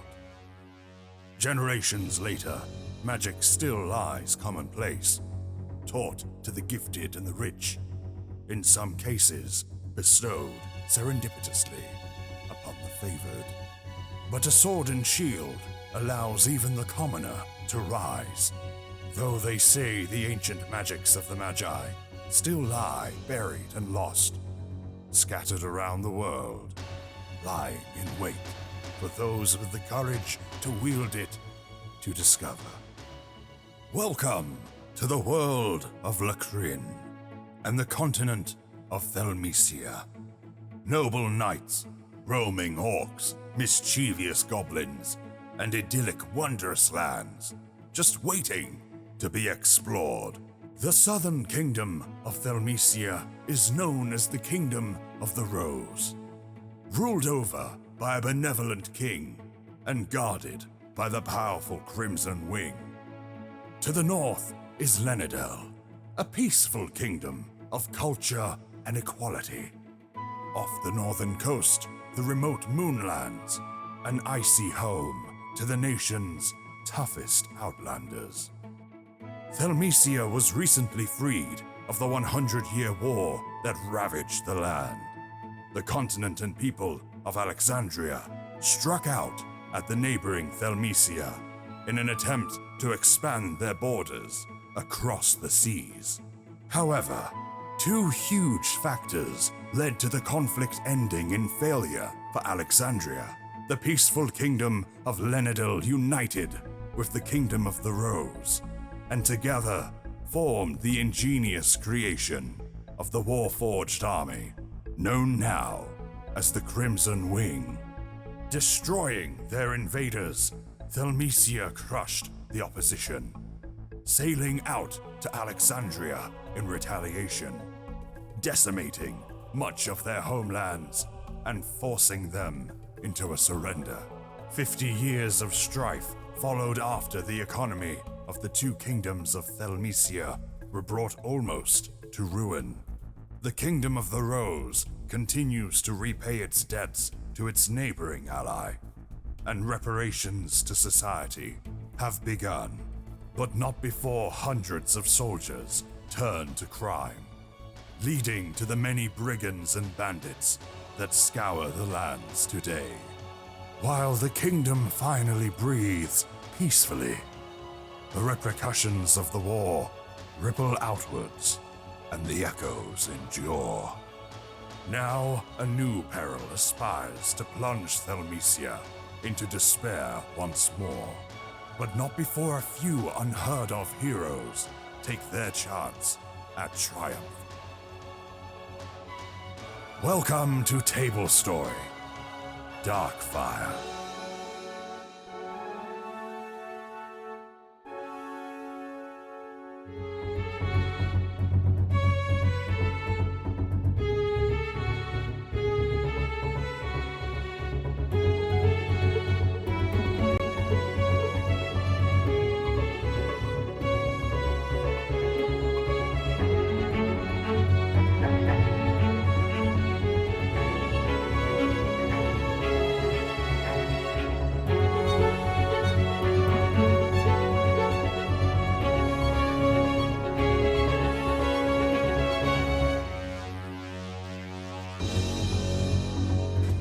And we're back. I don't know how. Wax back, everyone. Wax back, Wax baby. phone battery ran out, and Wax had to go away and download Zoom and More stuff. battery. Download more battery. I had to download more RAM. Had to download more RAM, and now he's back. Yay! Apologies for all the technical issues. Please forward all hate mail to whatever Wax ISP is. Optimum Online. Optimum What? Online. The worst possible name for that company I have ever heard in my entire life. What? You have made an Never enemy heard of that. today. Well, they are not Optimum. We know I this am now. Optimum Online. I am Optimum Online. Your internet service provider. Your internet. Glad to have you. So, let's jump back into it. It's the bandits' turns. First bandit launches Wait, didn't Tiger crossbow just bolt get hit? Yeah. Sorry. Okay, cool. at Tiger's character 19. Again, unfortunately 19. Ping, psh, an explosion of splinters and bits of you as damage is dealt to your giant warforged body at some area, maybe a leg or an arm or something. Another part of you is chipped away. The damage is registered on you in a warforged way of pain, and you take 3 piercing damage. The next bandit is the orc, which is fighting with Drift and Rin. He brings up his scimitar after you stab him in the chest and fail miserably. An attempt to attack with an 18. That's a miss. Dude, that shield is so clutch. Actually, saying that, you need to roll me another concentration. Oh no, yeah. You need to roll me a constitution check, please. 19. Constitution saving throw. Save. Yeah. 19. Yes! Still up. What? Rin. Way to stay on God. brand. Dude, You know he's what? so on brand. I just want a shirt that's got the D20, except it's on 19. It's That's just a all I 19. want. That's Yeah, it. yeah. That's Just it. make it That's happen. That's Yeah. a great shirt. Just make it happen. It'll happen. It's your turn, Rin. Oh shit! Yes. That's Okay. you, Pumpkinberry. I don't know names either yet. Okay. I would like to attack the guy right in this one. Can I click on this guy? If you Okay. click and hold down, it will do a Mhm. little ping thing. Oh, perfect. Okay, I'm gonna attack that guy. Okay. Give me that attack roll. What are you doing? Whipping him again? Yep. 12 is a hit. Give me the damage. Yay! Okay. 2. Can You, Can I also kick him as well with Yeah. my unarmored strike? Yes, you can. Give me that. Oh, we should have done that in the break. We had all that time. A D20 Yeah, sorry. plus dex. What is happening? It sounds like Wax opening a piece of candy. Yeah, just like a constant piece of candy unraveling. Yeah. Does it? When your phone was running out of battery, it was making the perfect sound effect for falling rocks Yeah. when the building Dude, was collapsing. I thought a bomb had gone off, like, or an earthquake. I was like, Wax dead. This is how this works. Wax dead. You whip this orc and just whoosh.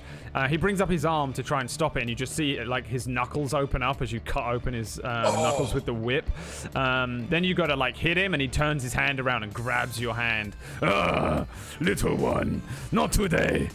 And the orc has received a small amount of damage on your turn. Is that the end of your turn? Yes. Alrighty. The bandit, which was originally attempting to, was shouting that he was ashamed of you, 19, brings his scimitar forward in a thrust on a 20. Oh my goodness! Do they have some crazy shit going on their rolls? What is this? What is happening? And a Yeah. 20 hits you Thanks. again for 7 slashing damage. I'm down. You see the enormous warforged, What? the scimitar comes in and he just bang. The scimitar, this human, very large human, brings the scimitar across the front of the warforged face. You see his head turn unnaturally one way, and then this enormous form lands on the cart, breaking and splintering it. The enormous form of 19 is down. That is your healer. Your main healer. and the bandit stands over you. 19 says, "Pitiful. Right, you're next." Pointing at you, Rin, and he starts to move over towards you. This bandit. Let me give you a thing which says that you are unconscious right now. Blah. I'll give you this one. As you are out for the count, Drift. Yeah. It is your turn. Okay. All right.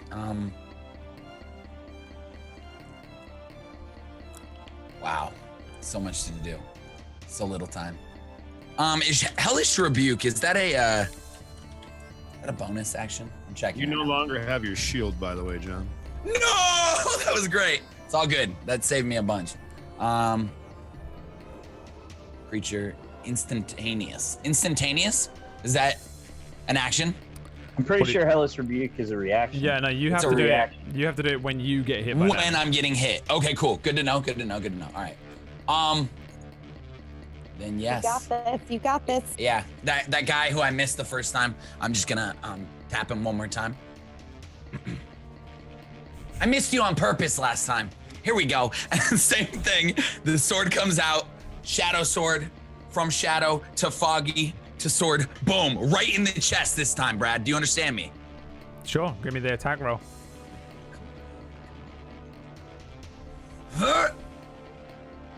Ah! Give me the damage. Let's go! Yeah! Oh, it's good. It's good. You. Oh, he's injured. How is he injured? Oh, from the whip. But I also have like specialty, don't I? Like also, because he's also. Yeah, no, you got him under his thing. Under the what spell. do you do? It's So Hexblade, you gain a bonus to damage rolls against the cursed target. The bonus equals your proficiency bonus. okay, so that's 2. You get +2, so that's a 12 12. Any attack roll you make against the cursed target is a critical hit on a roll. on of a 19. roll of or 20 or on the d20. 19, If the no. cursed target dies, you regain hit points equal to the warlock level plus your charisma modifier. All right. Minimum of 1 hit point. You're about to get some HP back. He's dead. How do you want to kill him? Yes. You don't even need the bonus damage, but Yeah. So as soon as the sword he's goes through him, he's holding Rin's fist as she like threw the punch up, and he's got these bleeding knuckles. He's grabbed her hand, and he's looking at her as you look up at him, speak, and then thrust the sword forward. So as the sword goes in him, I just want to. This is gonna be disgusting, but just pull it up, like through his body and out, so it like comes out of his face. sure, fine. You just, Thanks, dude. And, Come on, just for the looks. and yeah, you just bring a horrible wound up the front of him and open up the bottom of his jaw. This half-orc, huge beast of a man is just. You see this blood burst forth. He lets go of your hand and just falls backwards, boom, on the ground. You regain HP. How does this look? The HP.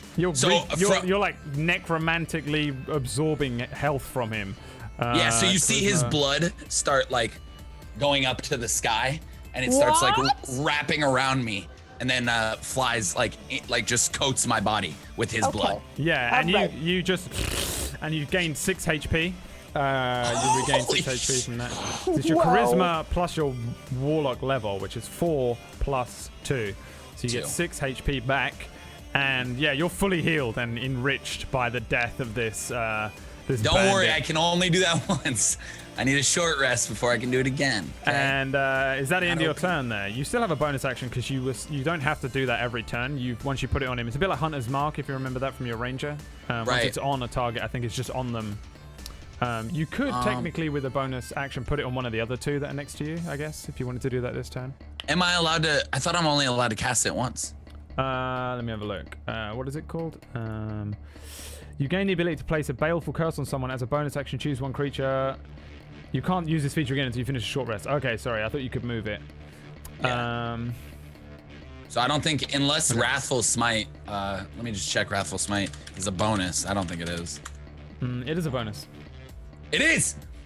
Absolutely. You can supercharge your sword. Your sword is supercharged with this. So Yeah.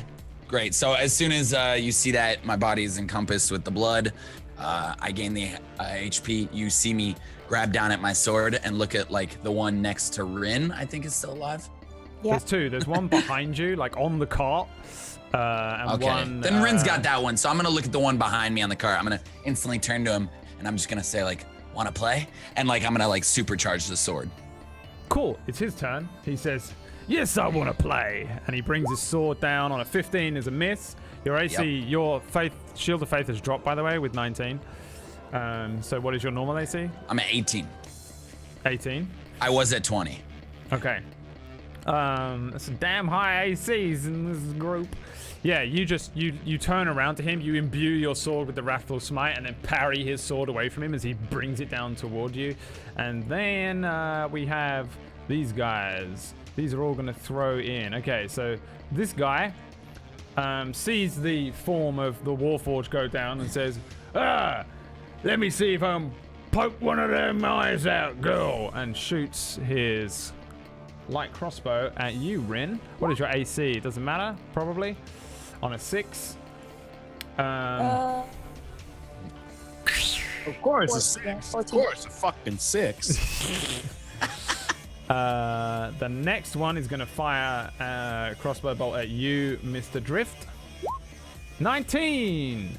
Oh, he actually hits! Crap. You parry. He's getting cocky. You parry the sword away from one guy, and then a crossbow bolt just runs across the side of your face and opens a nice cut. Oh. And spins off into the fires behind you. And then the last guy up here also going to fire a crossbow bolt at you, Drift.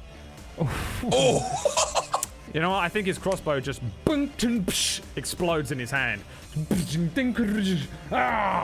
Piece of shit! Throws his wrecked crossbow bolt down and brings out a scimitar. And he's going to run in. But he has wasted his turn. This brings us to Iridir, who is laying down around a corner amongst some bodies. Probably you're out of the line of sight for everything that's going on. You're basing everything on hearing, by the way, Iridir. There's a lot of chaos around the town as well. You can still hear screaming and the marching of other bandits about. Okay, so what I'd like to do is I'd like to cast. Did one of the guys miss again?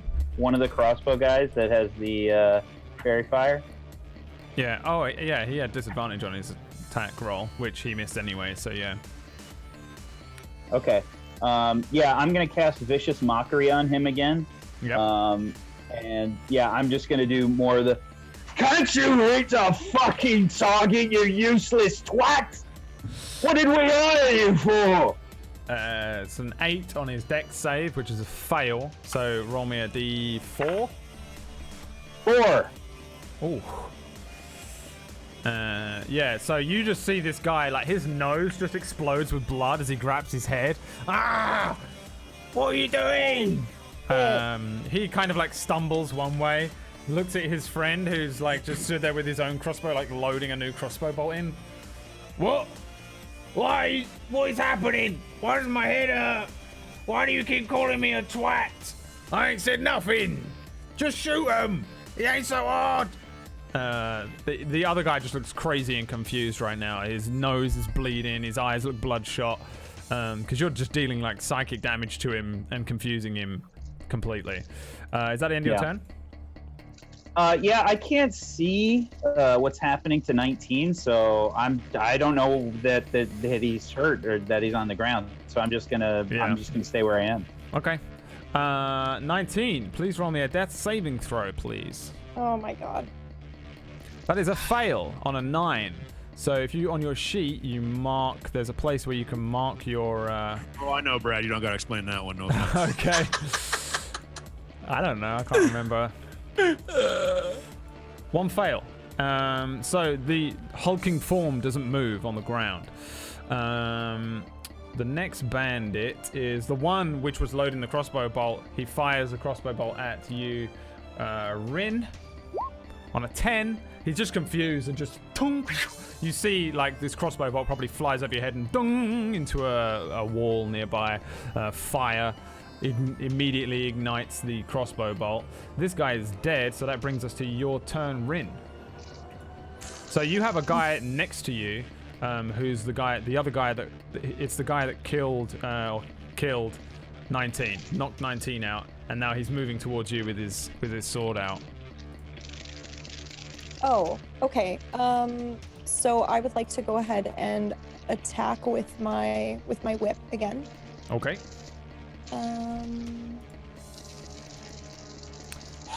Oof. Jesus Christ. Give me Are you serious? Yeah. roll me sorry. a d20.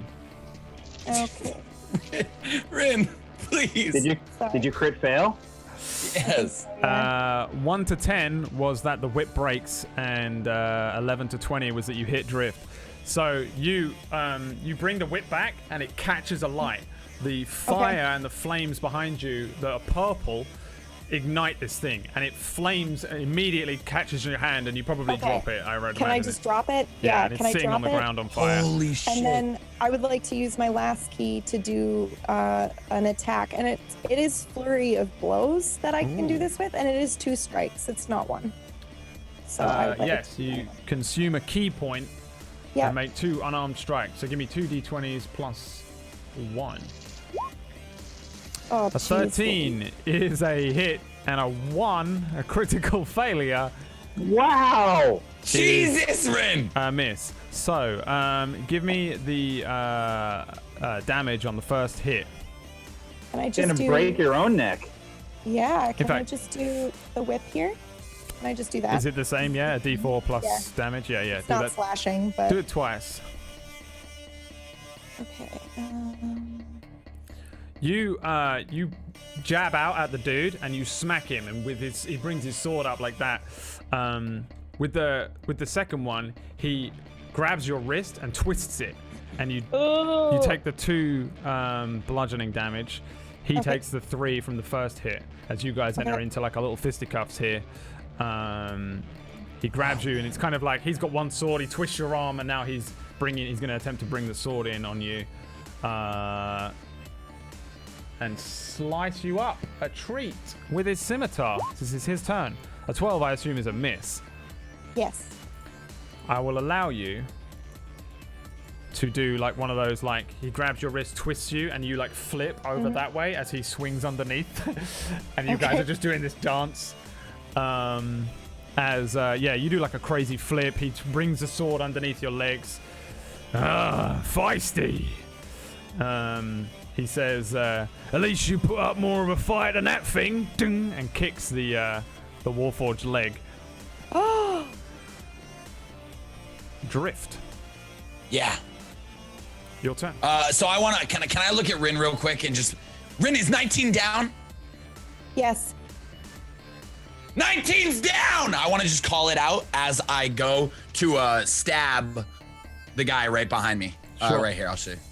Why are you telling the enemies that one of our teammates is down? What are you doing?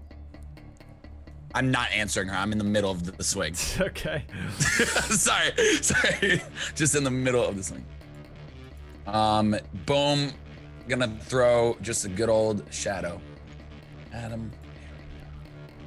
Which one are you hitting? The one behind you? Yeah, the one right here. That's a hit. Give me the damage. Great. And I also have a 1d6. I'll roll in a second. What's the 1d6? Oh, the Raffle Smite? No, I put that thing on my blade. Was it Raffle Smite? Yeah, I can't remember what it was either. Next time you hit with a melee weapon, it deals an extra 1d6 psychic damage. Additionally, if the target is a creature, it must pass a wisdom save or be frightened until your spell ends. Okay. The Wiz is a 9, which was definitely lower than whatever your spell save is. Should I roll a 1d6? Give me another d6, yeah.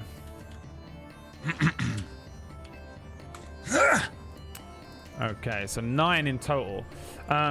I feel like this is pretty bad what you do to him. Like you probably drive your hexblade, like swing it into his side. He's maybe got leather armor on and it just pierces straight through it, and you see a huge gout of blood rush down this shadow sword over your hand.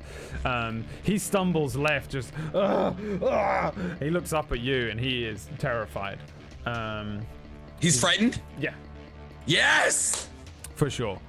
He definitely failed.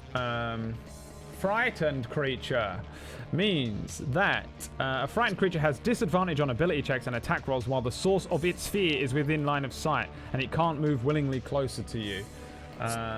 So he is frightened. I will put a little thing on him that says he's frightened to remind me. And he looks pretty beaten up, right? He's bleeding out of his side. He's freaking got him out. good? His wound Okay, good. is bad and deep. Yeah, you cut a chunk out of him. He's like a watermelon. It's his turn. I'm just gonna roll the dice here. He's not so freaked out that he's gonna run away. He almost did, but he just wildly swipes at you. Almost rolled the wrong thing there. So this is with disadvantage.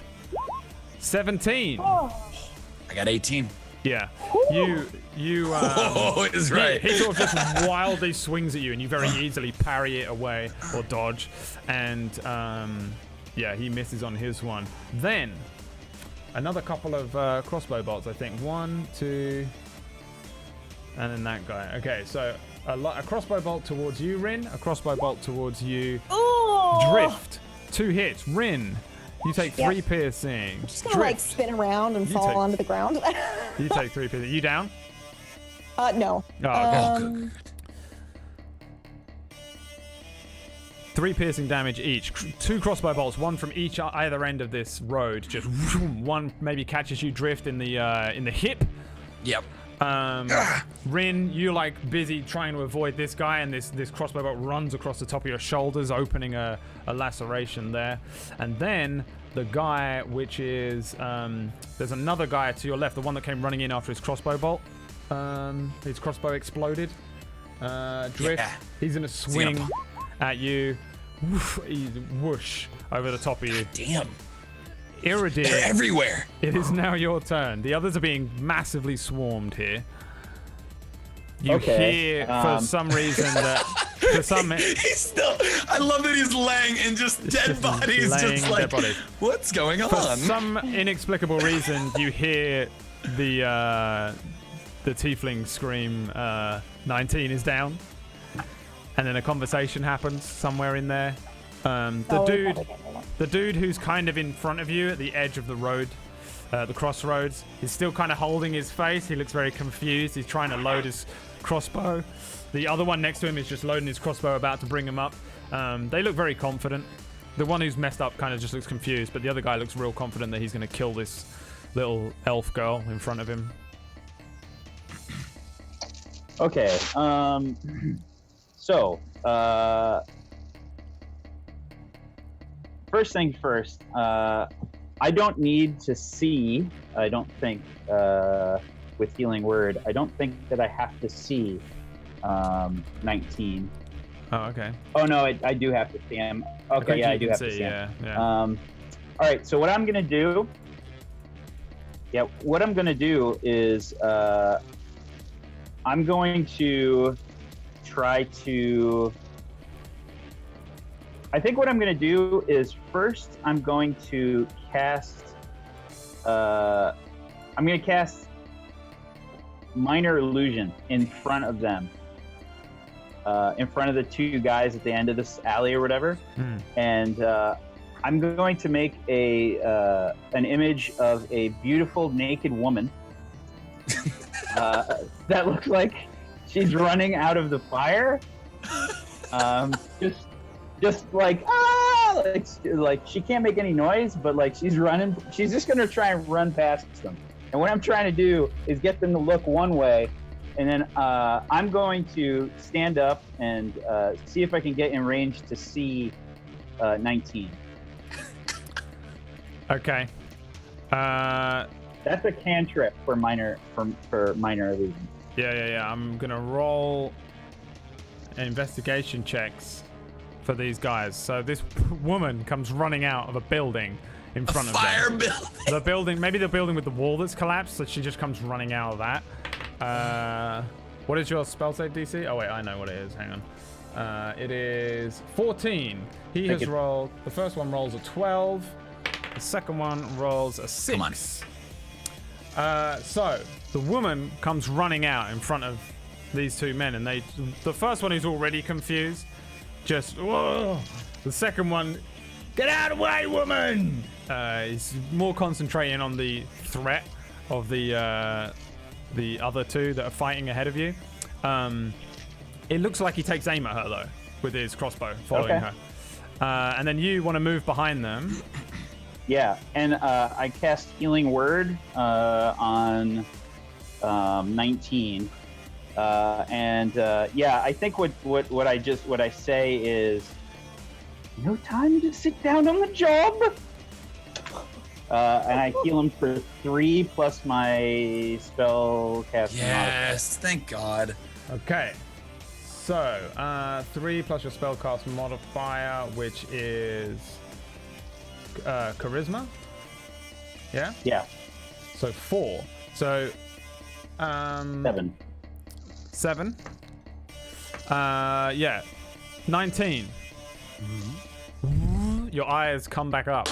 Whoa! The way that you are healed is very weird, for the record. The parts of you that are broken don't necessarily mend, but what everybody sees is a strange swelling of light from within him. It's kind of green and white in color. The healing magic that hits him revitalizes him. It doesn't really mend him necessarily. He doesn't you don't see parts of his wooden metal plates, clay parts fix and stitch back together, but you see a light swell up within him, and he regains 7 HP. So you have a green and white light, 19 for the record, that is part of you, as in the same way that the wood and the metal is, and he's gone. He's alive though. It's his turn. Does he live with? I thought he lived alone. Oh my God. Who is in his You're gonna have house? to give me 1 second. Okay. Oh, please, Dude. please don't be one of those. Someone's breaking into my house on live stream fails things. No, we're good. It's storming outside, but actually about 4 hours ago, there was a huge explosion pretty close to me that a big gas explosion happened. And that's what it sounded like again. And you're like, I was nope. I was like, that one's real close if it's here. I was like, Yeah. what the fuck is that? Jesus. Oh, is it my turn, by the way? It is your turn. You are Yeah, prone. you're back. You're So- alive. You see him come back now. I had a question. I didn't get to really say this because I was just pissy and salty, Brad. I was gonna say, when I go down, do I actually go down, or does it depend on how I was hit? Because did I just kind of get hit when I just kind of and just kind of stood there, or did I actually fall down to the ground, or do I need to get back up? Yeah. Again, you're not a robot. prone You're known Yeah, as yeah, a living construct, so you're you're probably closer to human than you are to robot, really. Your parts and things are all kind of like metal and shit like that, but the way you move I'm and the way you prone. function is still very much like a person. So yeah, if you don't fall in, you'd fall in the same way that a person would in terms of gravity. You're being held up by all the things that make your fake ligaments that are made out of string and shit like that, right? So if you don't tense them yourself, then you fall in the same way that like a mannequin would or whatever. Quick question: where is the ruler on Roll20 now? Same place. I don't have it. I've got like a pan. yeah. I've got like a bunch of options now. Yeah, it looks different. What the hell is that? No Yeah, snapping. There you go. That's what it No is. snapping. No Yeah. snapping? Okay, cool. So. Oh wow, they give you 0.1. Oh, you can do snap to center. There you go. You want to do snap to center? It's the same thing. Oh, I want to do snap to center. No snapping will give you a specific amount, and you don't want that because that's just going to confuse us all. Okay. Good. This works out then. So I use half my movement to get up, which is 15. I have 30 movement. So Yep. you see 19. And just real quick, I apologize. I was pretty salty. I'm getting over it. All right. That was a lot of fucking 20s. You see 19 get up, and as he gets up, you kind of just see him for the first time ever since he's been kindled. He realizes what happened. He realizes he's been knocked out, because this has never happened to him before. This is not something that's ever happened to this character before. So he gets up, and there's no bullshit though. He doesn't shake it off or anything like that. He just there's this instant thing, and there's this feeling he'd never had before. Most people would know this feeling is anger. And he just kind of sits up, and you just see him just work his way real fast. He just makes eye contact with the guy that's right in front of him now, and he doesn't even do anything. He turns the corner, stands up, grabs the shield, grabs the sword, and just runs straight at this guy. When it gets to him, he decides he's a little tired of trying to attack in the standard way. So you see him as he gets there, as he's getting up and running, you see the little gem in his sword start to glow like a really dark green color. And as he's running up, the sword starts having like these weird green lights wrap around it. And you just see him thrust it right into the guy. And I cast Toll the Dead. Or not Toll the Dead, sorry. Toll the Dead, right? Is that the one that's the damage one? The necromancy one? I have fucking no idea what that does because it's a new spell. It is. Toll the Dead. It's a necromancy skill, but I'm kind of using it with the sword for canon as the character. Target must pass a wisdom save or take damage. If it is missing any hit points, the damage is 1d12 necrotic damage. Otherwise, it's 1d8. Which one are you hitting? The one on the left or the one on the right? It looks like I'd be hitting the one that's just straight in front of me. I just ran to the one straight in front of me. So the dude that's fighting with Rin sees you get up and runs away. He does have an attack of opportunity, but he doesn't use it because he's so heavily engaged. He just, he ain't dead! He ain't dead! And you just see the two that are loading their crossbows, and then the one of them has kind of got his head weird. One of them was aiming at this like illusionary woman, and then you just burst through that illusionary woman, and with save is an 18 plus. Wow. Okay. And he goes against my spell save, is that right? Creature must pass a whiz save against your spell save DC. What is that? I can't imagine it's 18. Fucking 13. Jesus. If it's missing, so without doing that, I guess it does nothing if you don't. Yeah, I mean, it's a cantrip. I think it still doesn't. It still. Let's see here. If it's missing any hit points, damage is 112. If not, okay, so it's just if it's missing any damage. So I guess I miss. You miss. You cast this spell that looks crazy, but all you succeed in doing is bursting through an illusionary woman, and then nothing happens. He just drops his crossbow and elbows his buddy and says, "Kill it!" After that comes through, you see him. You just see him do the same thing again, and his eyes turn to like a really dark amber, and he just slams the shield down and just looks at both of them. Sure, the dude in front of you whips out his scimitar and attempts to stab at you with a 19. What is your AC? Makes it, breaks it. Fucking hell. Do not put him back down. No! No! The exact amount I think you had. No! No, no, no, no! We see the You're fucking me. 19 stops in front of him, casts his spell, and nothing happens, and the dude He's just, gone. boom, just hits him with this scimitar, and again you see 19's head curve at a strange angle, and this huge form God, dude. toll as the metal hits the cobblestones, and the dude with the crossbow who dropped his crossbow just I did it! I did it! Rin, it is your turn. Okay, Rin pulls like a candle out of her robes and starts muttering to herself. Right. I'm gonna go ahead and cast Unseen Servant. And then I would like that servant to light this cart that these guys are standing on fire, and I want to grab Drift and pull him out of the way. Jeez Louise, this is a lot of stuff to be doing in one turn. Let's see. So the spell creates a thing, and can this light things on fire? Yes. Okay. So Unseen Servant appears. I'll give you some weird thing. Yeah.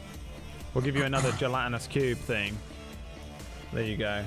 This gelatinous cube is your Unseen Servant. Okay. I'll give you control over it. Rin. And then you want to drag Drift out of the way, I just want to pull Drift out of the way.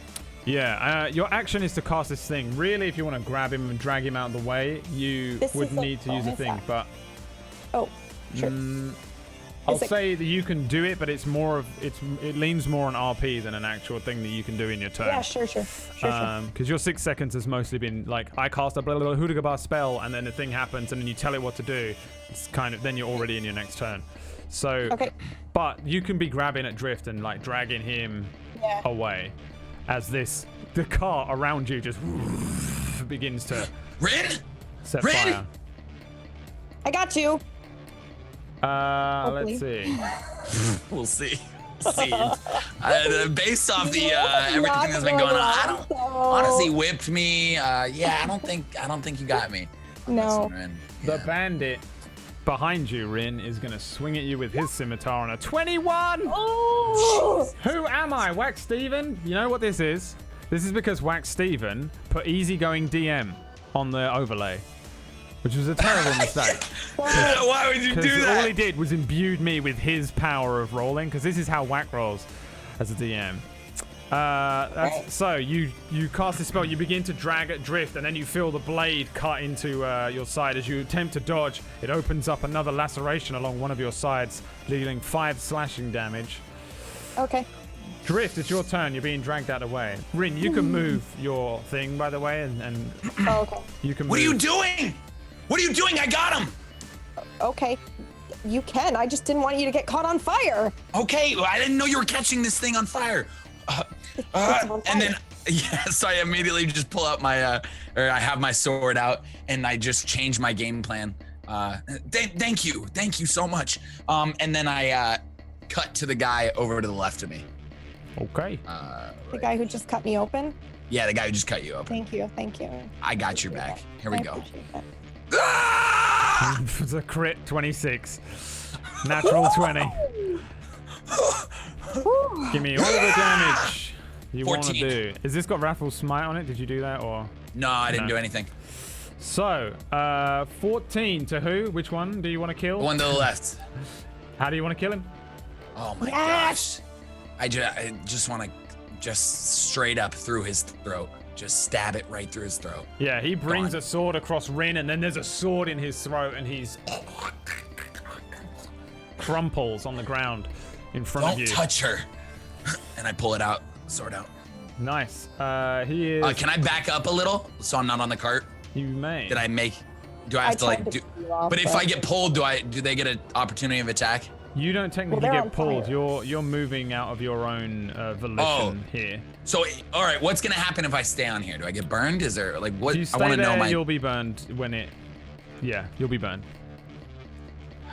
At the top of the next round, which is 3 turns. How bad's a burn? A burn will be anywhere between. Let's see. It'll be 1d6 next time, and then it I'll will get bring it worse. I Okay. like it. I like the fire. All right. The I'm gonna bandit. stay here. So I stood there, and I'm just like, I'm thinking in my mind that like the fire's pretty low, and I'm pretty low to the ground. So I'm fine. I'm fine. All right. The bandit, which is feared by you and can't move closer to you, for the record, for when you run. Right. At this point, it's still going to try and swing at you because he's just wildly spinning at you, but he has disadvantage, making that a 5. He just and then the fire begins to burn in front of him. He's freaking out. The next guy is the one next to the one with the injury. He fires his crossbow at you, Rin. On a 12, I'm assuming that's a miss. Just another one comes over the top of you there. The guy behind you, all the way up at the top of the street. You know what he's going to do? What? He is going to load his crossbow, but he's going to turn back to the top of the street. You can give me perception checks, Drift and Rin, I think. Oh God. Is he gonna call for more people? Oh jeez. I can see exactly what's going down. Yeah. What's he doing? Rin, give me a perception check as well. 9. You don't see anything. Probably, maybe you're distracted by what's going on. Oh, You're yeah. turned back. I'm bleeding out my side. I'm Drift. hot and comfortable. Yeah. At the top of the street, you see 2 figures. One of which you may recognize. No. Is it the captain? Is it You see at the very top of the street, What? Stout Boots. The our figure, dwarf? your dwarf, is standing at the top of the street, and he seems to be engaged with another target. He's alive, Stout Boots. His clothes are very burned from his body. His face is covered in like his own blood. It's like running down one side of his face. He has a sword in his hand, though it's kind of hanging relatively limply to his side. Oh no. The tip of it is touching the cobblestones, and he's standing before this other person. The other man has a cloak, like a purple cloak, very dark purple, that's covering very nice military-looking chainmail armor. It's a lot nicer than the basic shit that you see. And he has a sword held sort of nonchalantly to one side. His face is covered in a theatrical mask. Pretty basic looking, though there is some intricacy to it if you were a little closer. 5 more masks hang around his belt. Oh god. The guy who is the bandit, whose turn it is, turns and says, "Commander, we need some backup. They're getting away." And I think, yeah, that'll be his turn. The next one is the guy that stood next to you on the other side, Drift. Yeah. He is going to swing at you with a scimitar on a 20 again. That gets I cannot roll poorly today. This is That gets me. So he's just gonna whoosh, you're kind of concentrating. You see through the fire, the smoke, the purple, you see this combat at the end of the street, and you realize that Stout Boots is still alive. And then a cut, a laceration across one side. Iridir, it is your turn. Oh god. Best reaction ever. Oh yeah, so I'm nearby these just still the 2 guys that are by the alleyway, right? Yeah, you're behind them. Yeah, they're engaged, firing crossbows into Rin. There's the form of 19 is fallen in front of one of them. You're pretty close. Okay, so their fairy fire is gone. Or no, I didn't use any concentration spells. I think we're good. No, I think it's still up. Yeah, I've left it up. I've been playing it as if it's up. Okay. So yeah, I'm going to the one that I've been hitting with the vicious mockery. I'm going to, I think, come up behind him, and with my dagger, I'm going to just try to like slit his throat. All right. Do you want to roll? Or do you want me to just click dagger? If you can tell me what my bonus is, I'll roll. 1d4 plus 2. So I rolled an 11. Do I have advantage on this guy, or? You would have advantage because of the fairy. You've got fairy fire, yeah. Fairy fire. Yeah. You have advantage anyway. Oh yeah, it's an 11, a natural 11 for me. So that's a 12 and then a 12. You creep up behind this dude, and you brandish a dagger.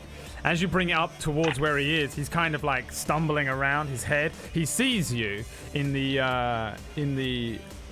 firelight. There's maybe a shadow spills out across the way in front of him, and he realizes that you're coming in, and he just moves out of the way, bringing up his pauldron, and you bring the dagger in. It scrapes off this pauldron, and he turns around looking at you. Are you still dressed the way that they were? Or no, it dropped, right? No, I had my disguise self. You look like you.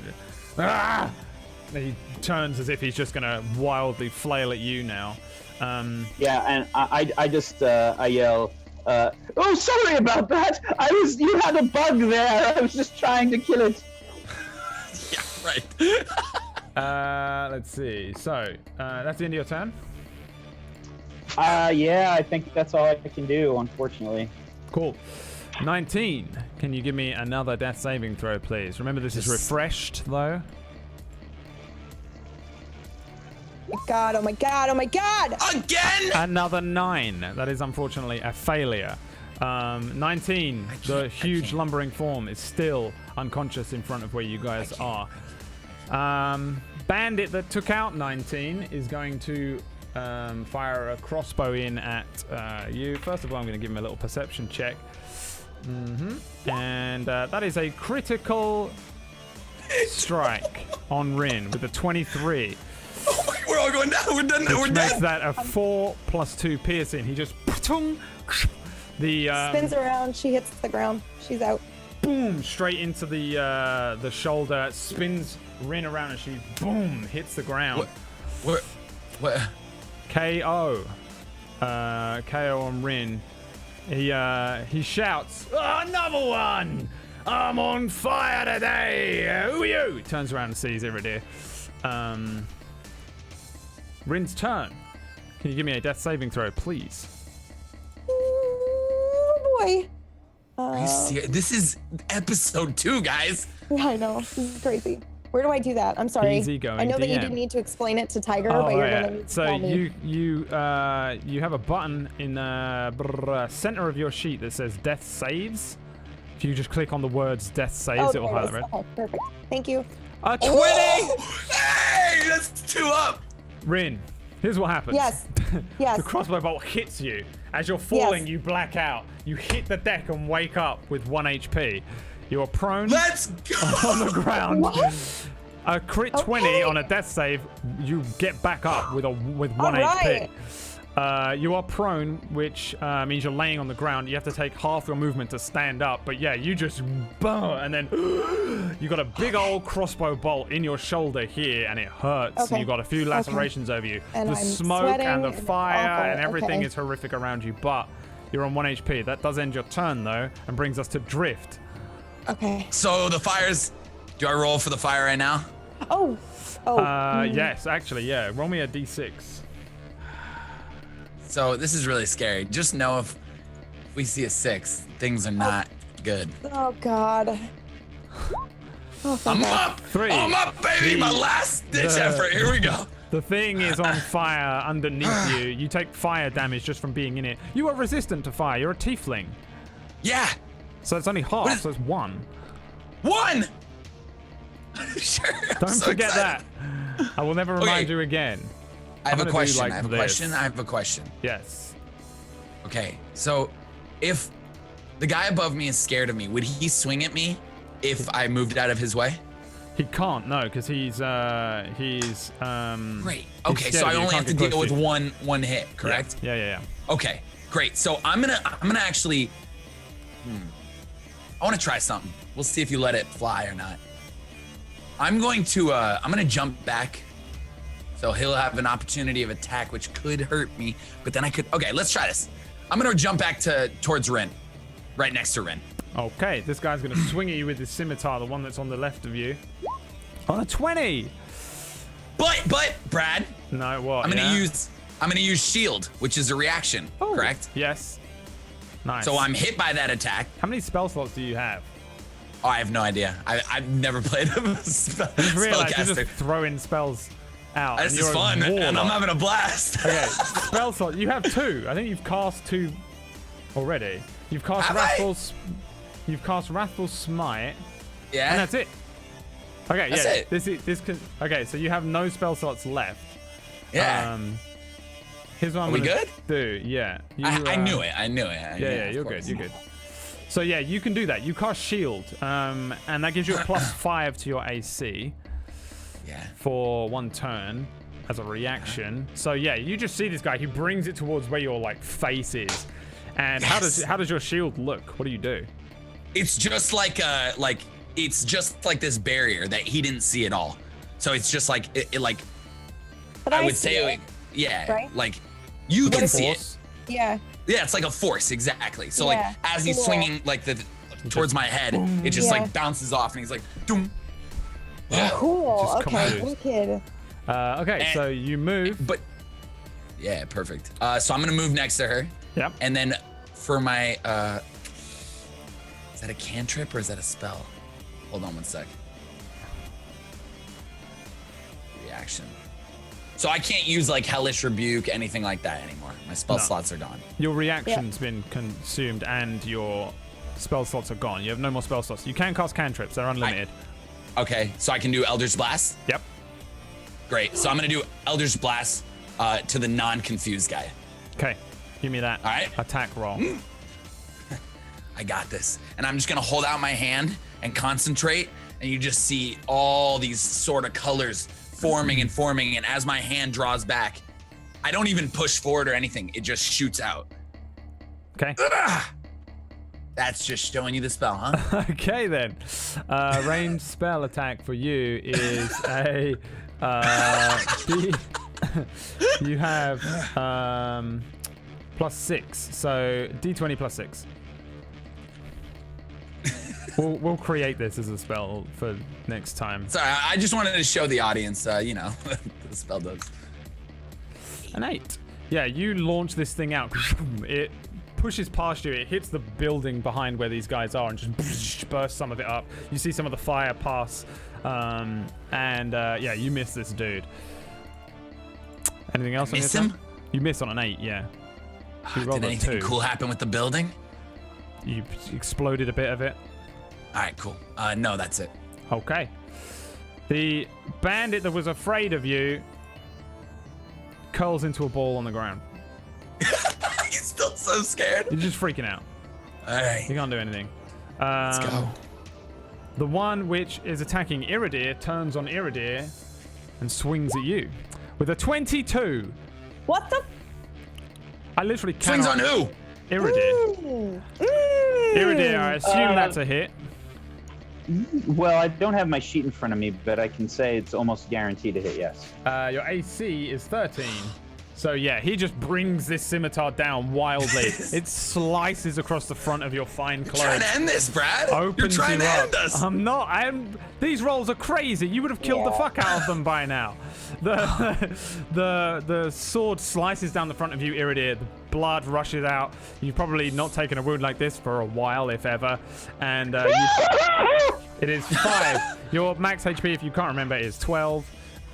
So you are at 7 HP of that amount. And then the dude which called for backup. God. He is so going intense. to I think we're gonna fire a light crossbow bolt at. He can't really see you guys too well. Let's see. I guess he'll fire with disadvantage at Rin. 6. Let's go. He You're good, girl. tries to You're arc good. it over the fiery cart at Rin. He says, fine, I'll do it myself. And he moves in, sees this one on the ground. Get up! Starts kicking the one that's on the ground pretty hard. They're getting away! And the one on the ground's just freaking out. Maybe he's quite young looking. This dude, who was the one that you fired the Eldritch Blast at, he's gonna step over all this stuff. I think. Let's see. Does he take fire damage? Yeah, please stop. That's the whole reason I lit the cart on fire. He is going to take fire damage. I'll tell you what, because I've been doing it on here all night. 1d6. Rin, I'm so proud of you. He takes 2 fire damage as he steps through the fire and just. Right. Die. Brings his scimitar up, swings it at you, Drift. Oh God. 14. I'm gonna do it. 18. Oh God. Oh my Up God. Wait, Oh my But God. can I use another? Oh wait, I don't think I have a. Never mind. Go ahead. Apparently, I think Hellish Rebuke is a racial once per day thing. So you Is can. it? Yeah, you can. Because do it a shows Hellish- as a spell for me. It's under spells. Yeah, I because think it's it's a easier to put it cantrip. in there. For you. But a for teacher. you, it's like a once per day bullshit racial thing. So I can use Hellish Rebuke right now. Yeah. Let's go. All right, he needs to make a dex save, which is a fucking fail. I didn't know about that racial. It's awesome. Yeah, chat saved you there. Thank you. Because I couldn't remember there was a racial. Actually, do you have this yet? You don't have this yet. You're a level 1 tiefling. I'm level 2. All right, back up. You're level 2? Yeah. You made us all level 2 at the end of last episode. Let's have a look here. Oh, he's Tiefling. looking it up. He's looking it up. Yeah, I'm not fucking around this campaign. My tiefling people I'll are in show the you. chat. They care about me. When you reach level 3, you can cast Hellish Rebuke, second spell as a second level spell once with this trait, and you get it after a long rest, unfortunately. You get Thaumaturgy as a cantrip, which I think means you get another cantrip if you want to pick another cantrip. But unfortunately, yeah, you don't get. It's level 3. So, I don't know, man. I'm gonna believe chat on this one. yeah, I don't. All right, fair. It's fine. I'll just stab him.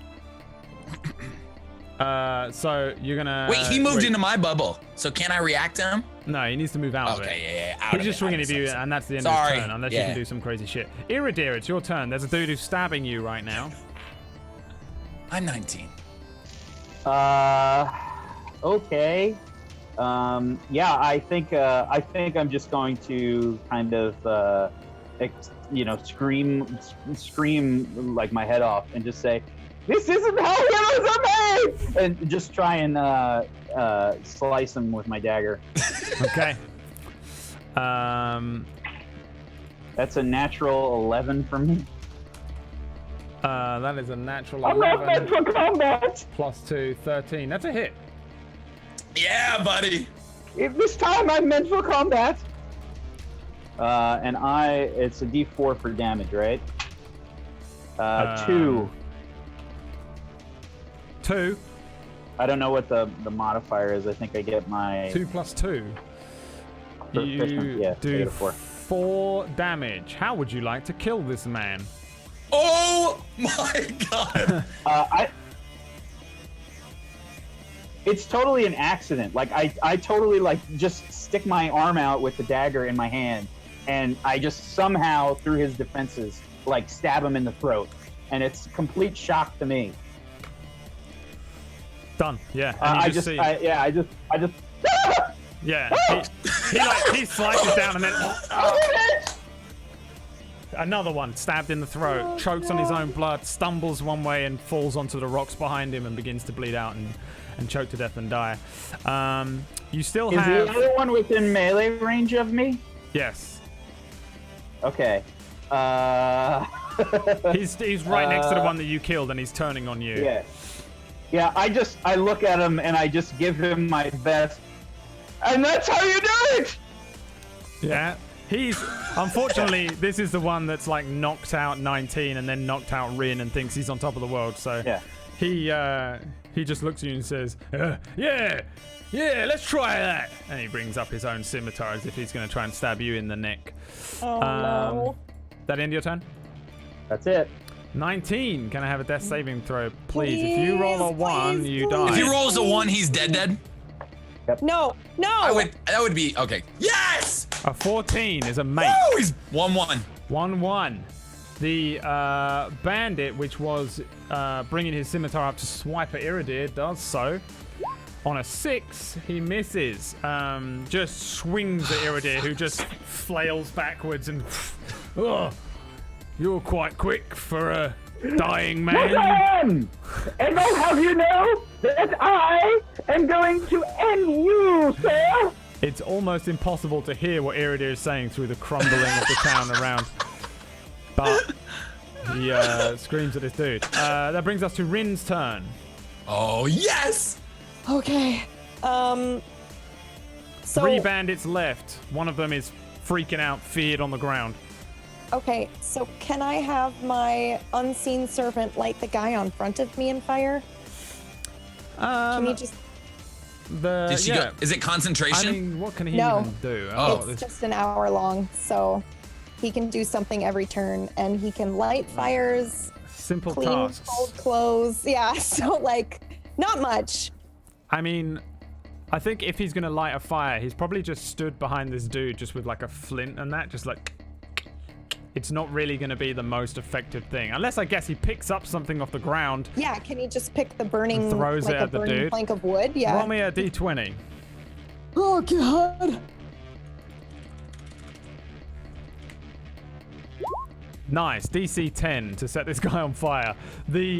Some parts of the burning caravan are just lifted into the air by this unseen servant. The dude that's in front of you two bringing his scimitar up to come in for the kill, suddenly all of these like flecks of fire hit him on his back. All these bits of rubble and burnt leathers and things hit him, and he just starts to pad at Now himself. I want to stab him in the throat.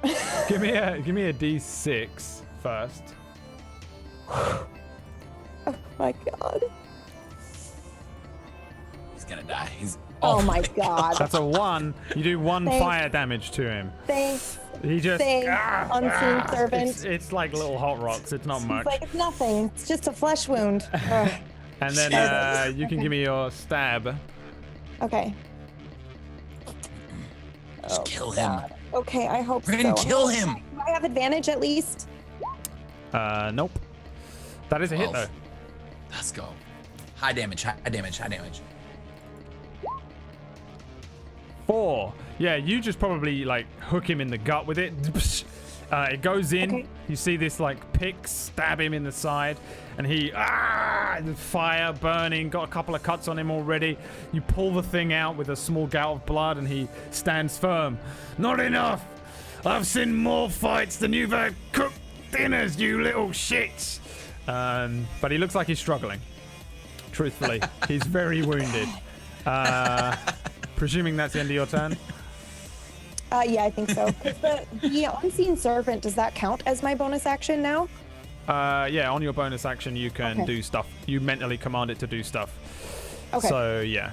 Then yes, that's the end of my turn. Drift. I'm just cracking up because I just heard what he said to her. And what did he say to her again? What was like the last line? I've seen more battles than you've had hot dinners or something. Yeah. I've already forgotten. And then all I want to say to that is, here's your hot dinner. And I just want to cause I'm small, if you're okay with this, I just want to kick off of Rin and stab him right in the nostril. I mean, I can't move, so, I'm bleeding and limping, so yeah, go for it. I mean, I just want to use you as like a little parkour thing. Yeah, do it. Yeah. I'm All right, here great. for it. I'm here for So it. I'm just going to jump up and stab him straight in the nostrils. That's another crit. Drift, Yes! Drift is like fucking killing it. Right, literally killing it. All right. Give me the damage. I'm pretty sure it's impossible for 7. you not to kill him. How do you want to kill this one?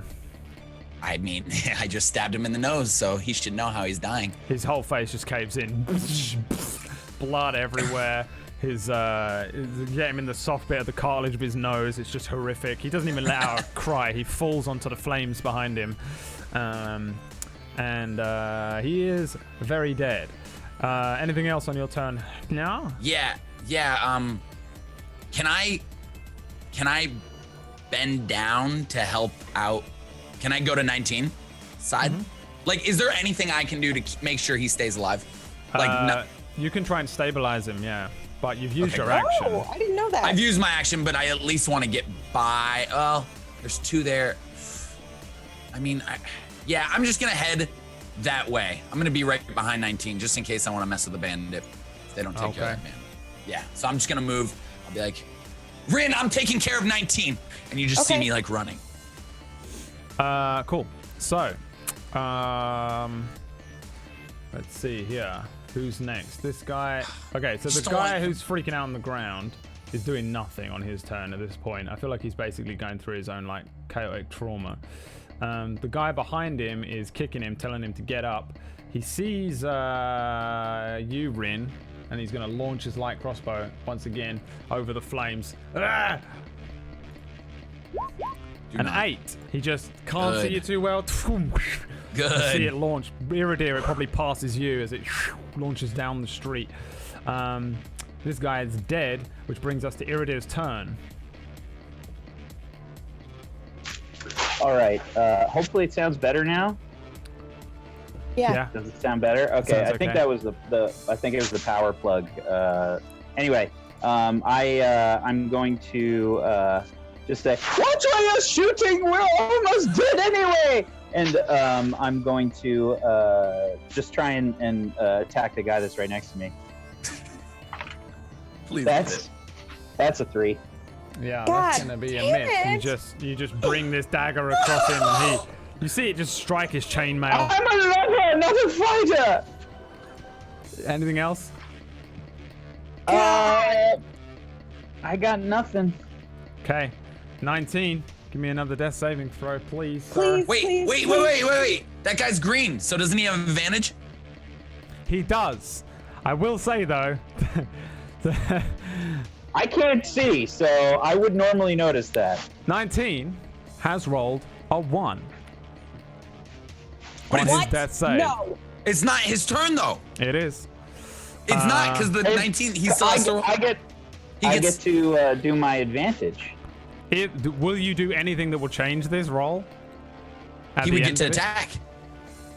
No, but at least I could attack that guy. Right, so it's still a 1. Give me the attack. It's a 4. Oh my god! Same thing happens. 19 continues to not move, unfortunately.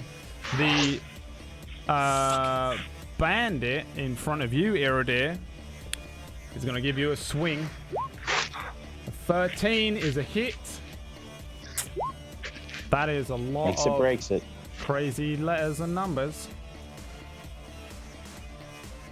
7 slashing damage. I'm down. You were down. Oh my! Guys, stop! Stop! Stop! The- Stop! Stop! The okay, so the form of 19 doesn't move. The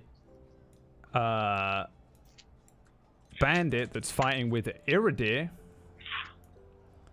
you see just plunge his sword into Iridir's stomach, pulls the sword away, and Iridir falls unconscious to the ground. Rin, your turn.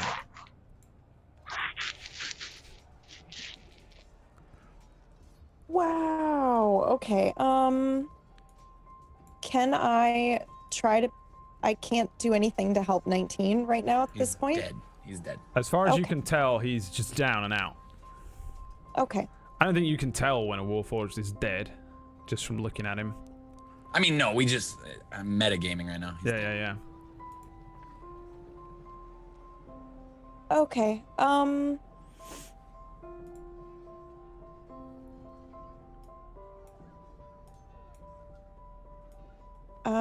I guess I will come and I will take this bandit, I guess. That's in front of 19 can I do that? Because there's not really room for us to both be on the spot. You can occupy the same spot as long as you move back out of it afterwards. Okay. So you can stand there for now Okay. and do your Okay. attack. Okay.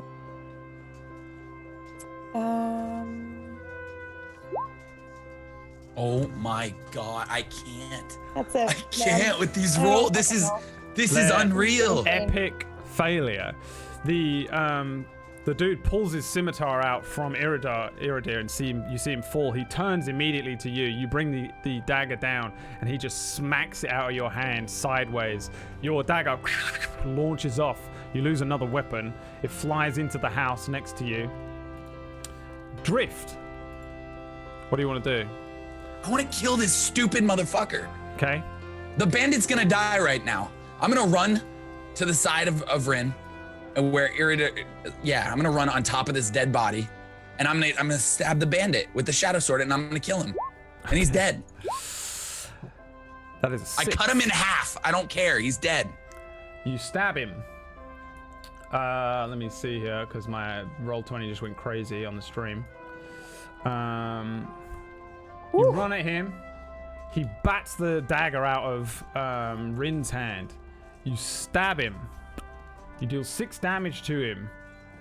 He says, "Ugh, not like this. I don't go down like this." Brings his scimitar out. Do I get any plus because he's in the green? Oh, you get an advantage, which makes that a 25, and that's it, I think. I don't think Fairy Fire gives you anything else. Oh, I get up. It lasts for an hour. 1d6 psychotic roll on him. Just an FYI, Fairy Fire's down since I went down anyway. Fine. That's true. Fine, but don't I get the 1d6? What's it called? What's that called? Come on, chat. Hold on. I don't think you get anything, no. I do. Bullshit. The Hexblade bullshit. You get Yeah. Hexblade bullshit. Because it lasts for an hour, Brad. Anyone I hit. Anyone Something. you hit. Hold on. There's something. I'm gonna figure this out. 1 second. Hexblade's curse? Hex Warrior. Yeah. For a minute. Look. Hexblade's curse. You gain the ability to place a baleful curse on someone. You've already killed the person it was on. No, there's something. Wrathful Smite. Brad, the next time you hit with the melee weapon attack, it deals an extra 1d6. You I already used did it. that. Shit. So can't I... Okay, wait. I still have my turn. Sorry, this is like trying to figure out anything I can. I'm sorry. I need this guy to die. What do I have? I'm gonna do this. I'm gonna do this right now. I'm gonna use. I'm chomping at the bit. Okay, spells, cantrips, Eldritch Blast or Thaumaturgy. Either of them, can I use right now? Yeah. Thaumaturgy gives you an extra cantrip, doesn't it? No, Thaumaturgy means he can make his voice loud. I would use Eldritch Blast. Oh wait, no, you can't use those. They're not bonus actions. No, I think you're done. I think you're done here. So I use my action. Yeah. A crossbow bolt comes launching in at Rin from behind on a 12. That's a miss. Good. The guy in front of you, Drift, is going to swing his scimitar at you. 19. What the fuck? Boy's going down. I'm dead. Slash. 7 slashing damage. Down. You see the fucking blade just bite Drift, and he just spins to the ground. His sword puffs out as he falls down. Iridir, give me a death saving throw, please. All right, let's use the other die to roll this one. I don't know if it's not going to make any difference, but whatever. Natural 9. A natural 9. What's up with the 9s? Rin. Oh my god. It's up to you. It's up to you. Okay, I will strike this man with my martial arts. Yeah? Yeah, that's all I got. Or Oh my god. For fuck's sake. you gonna punch? Yeah, Yeah? I gotta try. I have martial arts, so that's all I have left. All my weapons are gone. You punch immediately in front of you. The whole image in front of you changes. I fucking knew it. A gateway opens, a portal to another place. Brad. You see in there a sort of temple, red, glowing sort of temple. There is a strange rush of cooler air. It's not cool, but it's cool, and it's not filled with smoke that hits you in the face. You punch straight into the doorway. A voice booms at you through the doorway and says, "Come now, take this doorway to me, or perish at the hands of this chaos." You have the option to walk through the doorway if you wish.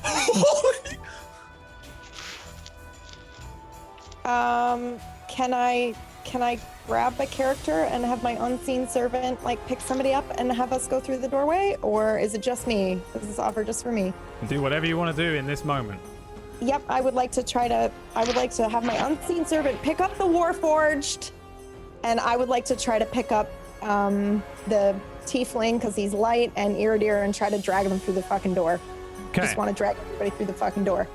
Give me an athletics check. Oh god! Oh please, oh please, oh please. Good, it's pretty good. Yeah, it's pretty good. I feel like it's not like you heft them up. What was it? It was a 15. You move over towards where Drift is, and you drag him towards you. You move over around behind where this doorway is. It's just like a slip of time. There's no frame or anything, but from behind it, you can see that the doorway is not visible. You look one way and you just see straight back down the street. The fire, the smoke, the bandit which was coming in to swing at you is moving in slow motion right now. And you drag the two bodies and just heft them through the door, or drag them through the door with you. The unseen servant lifts the limp form of the Warforged, and you step into the doorway. The doorway closes behind you, and the scene continues around the area, because once the doorway closes, you see the bandit. Whoa. Fuck! Where'd she go? He kind of looks around a little bit. We see the end of the street. Stout Boots is kind of on his back, blood running down one side. The gentleman in the theatrical mask walks up towards him, and Stout Boots sort of cries up at him, "Why? Why would you do this, Agni? You're a hero! I didn't believe the tales! I didn't believe it! I've seen yous lot in action! You helped to save this kingdom, and now this! God, oh, don't just stand there, tell me why!" The masked man plunges his sword through Stout Boots' chest and places a boot on him. He leans in close, lifts his mask, his face concealed to us. We see his lips move as he whispers something to Stout Boots. And that is where we're going to end today's session. Oh my god. Oh no. Nope. Nope. Nope. Nope. Nope. Yeah. That is the end of today's session of Darkfire. How you feeling, Tiger? He's not even. There's Listen, I didn't mean to roll so well, okay? Now that I am able We'll to talk later speak- this week about speak, that. no, well, we're gonna have to. The Did he get through the gate, Brad? Did you all got dragged through the we gate. all got dragged through the gate? His Okay, fucking so body got dragged through the gate.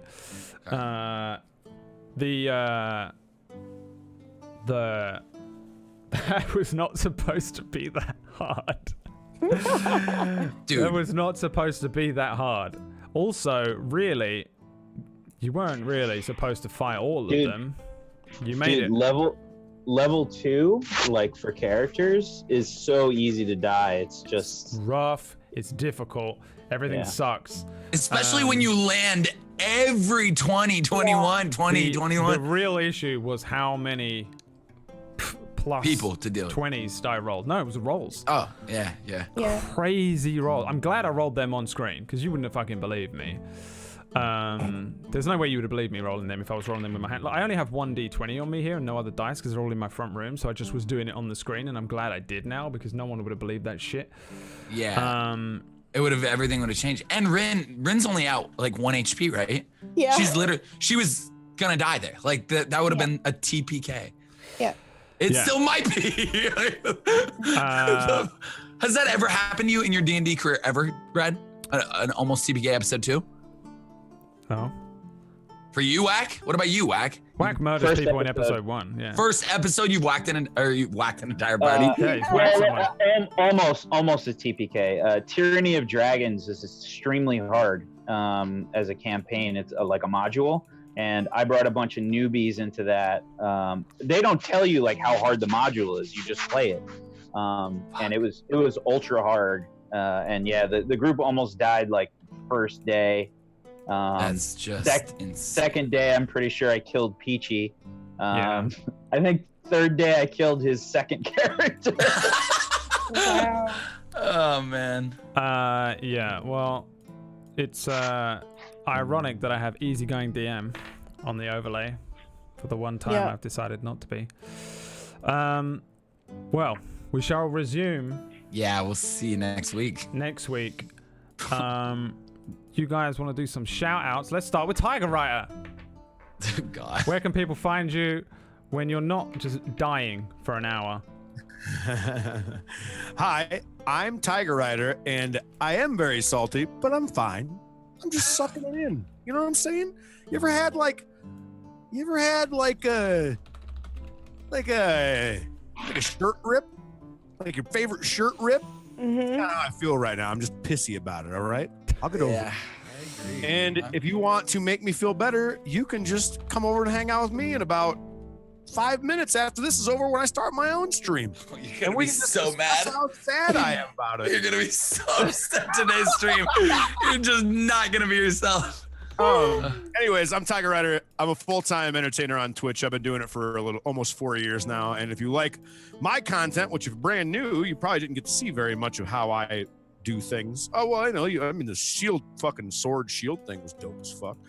But I stream 5 days a week, and I actually every Tuesday after this is done, I start my stream. I'm actually supposed to start about 25 minutes ago, but we got D&D to do. If you want to come over, come hang out. I'm going to be playing a game called Death's Gambit, and if you are a fan of side scrollers, indie games, or Souls type games, it's a good time to come out and check it out. And thanks for watching. Hell yeah. Ms. Pumpkinberry, where can people find you? Hello.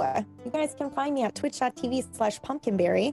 I am a narrative-focused caster, and tomorrow we're going to be playing a really neat game called Primus Vita, which takes place like humans have had water stolen from the earth, and they're on their way back to go get it, and they're the last of humankind, and it actually takes place in cryosleep. So I'm really intrigued by this, so I hope you will join me for that. And I also co-host a podcast called The Deep Dive, and you can find that at deepdivecast.com. Sweet. Mr. John Sandmans. Yo, what's up? My name's John Sandman. That was a lot of fun. I'm a little taken back. I really don't know what's happening. I tried everything I could today, but my tricks did not work. All of them. Some of them did, but man, I'm off my rocker right now. I'm just like, I can't believe it. I have emotions from what I felt after doing a show for a year today, just creeping back in. Like here's the thing. I know how hard Tiger's been working on 19, how excited he is, and how much effort he's put in, more than me times 10, and story and backstory and PTSD moments and like, so I'm just really bummed out for a friend right now if it's true that he's dead, which knowing Brad, I don't know. Brad's pretty savage about that kind of stuff, and we'll see what it is. I'm hoping not, but love you guys. Thanks you can catch me on Twitch, John Salmon, all that good stuff. John Saying Man. And then last but not least, Mr. Optimum Internet, Wax Steven. Hey everybody, thank you so much for hanging out with us through this savage beatdown that Brad has thrown upon us. Fucking hell, yeah. Just to determine who is the alpha DM. Thank you for hanging out. Thank you for this crazy amounts of subs and shit that I hear have been happening. It's really cool. I do a lot of Dungeon Master stuff on here that I'm sure you know, and we've got ourselves a Patreon, which is just Tablestory on Patreon, and we've got lots of rewards and stuff on there. You should check it out. And I don't want 5 more subs, Whack. 5 more subs from She and the Sea. Come on! Soul dropping 1,000 chairs too, Whack. Soul dropping 1,000 subs or 1,000 chairs. Subs. 1,000 subs. That's crazy. And I do a lot of DMing stuff. Check out the schedule. I don't want to talk anymore because my internet might break. Well, thanks everybody who did sub today, and thanks to everybody who's on the Patreon and stuff. We put a lot of effort into that Patreon. I'm going to be uploading some Darkfire things on there pretty soon. And there's a bunch of random DM things. If you're into like D&D or you're into some of the other things that we run on this channel, wine system and masks at the moment, then there's a lot of resources there for you if you want it. We do a podcast as well. You can also get all of these episodes in MP3 form if you wanted to listen to things while you're at work or whatever. There's a bunch of different rewards. Head over to the Patreon. I think we put more effort into it than any other Patreon in the world. We worked that out too late, unfortunately, so now you just get loads of good shit for way less than you should. and we'll be back next week. Remember, you can join the Discord as well. I didn't shout it out last week, but we do have a Discord, which is a Tablestory Discord, and has a Darkfire sub room that you can go in there and talk to people, and people go in there and hype the game up. And also, it's a good place just for announcements. We have a Twitter at a Tablestory, and we have the Discord mainly for announcements, because between the bunch of us, you might not follow all of us, and one of us might throw an announcement out. So if shows are late, or if whatever's happening, like crazy stuff like today was almost cancelled, right? So check out our Discord. Should have been cancelled. Links are all around. And we'll be back next week for episode 3 of Darkfire. Thank you for watching. I'm sorry that was so savaged. I don't know why that looks like that. That looks like that. There we go. I'm sorry that was so savage. Truly, I thought you were going to do some crazy creative shit at the beginning and like sneak away from them, or like let the 4 go and only fight 4 of them. I know you kind of tried. It just was not your day. Lots of fucking crazy good rolls from me. Lots of bad shit happened for you guys. The whip, the dagger, the whip twice. Dude. Rin was getting rinned. 19 just got fucking beat really bad. up by crossbow bolts. I got like 5 critical misses. Yeah, Drift was on terrible. fire. Drift was fucking wrecking it, but it just wasn't enough. 1 man versus 8 was not enough. So little. I'm so little. So there was a lot of shit against you, and unfortunately, yeah, that's how it goes. But at least I laid the smackdown on you, and you know what you're in for. This is some real shit. Some real shit. Darkfire. We'll see you next week. Thank you very much for hanging out. Peace out. Peace. Later. Follow all these lovely people. Good riddance. Bye. Mucho luva.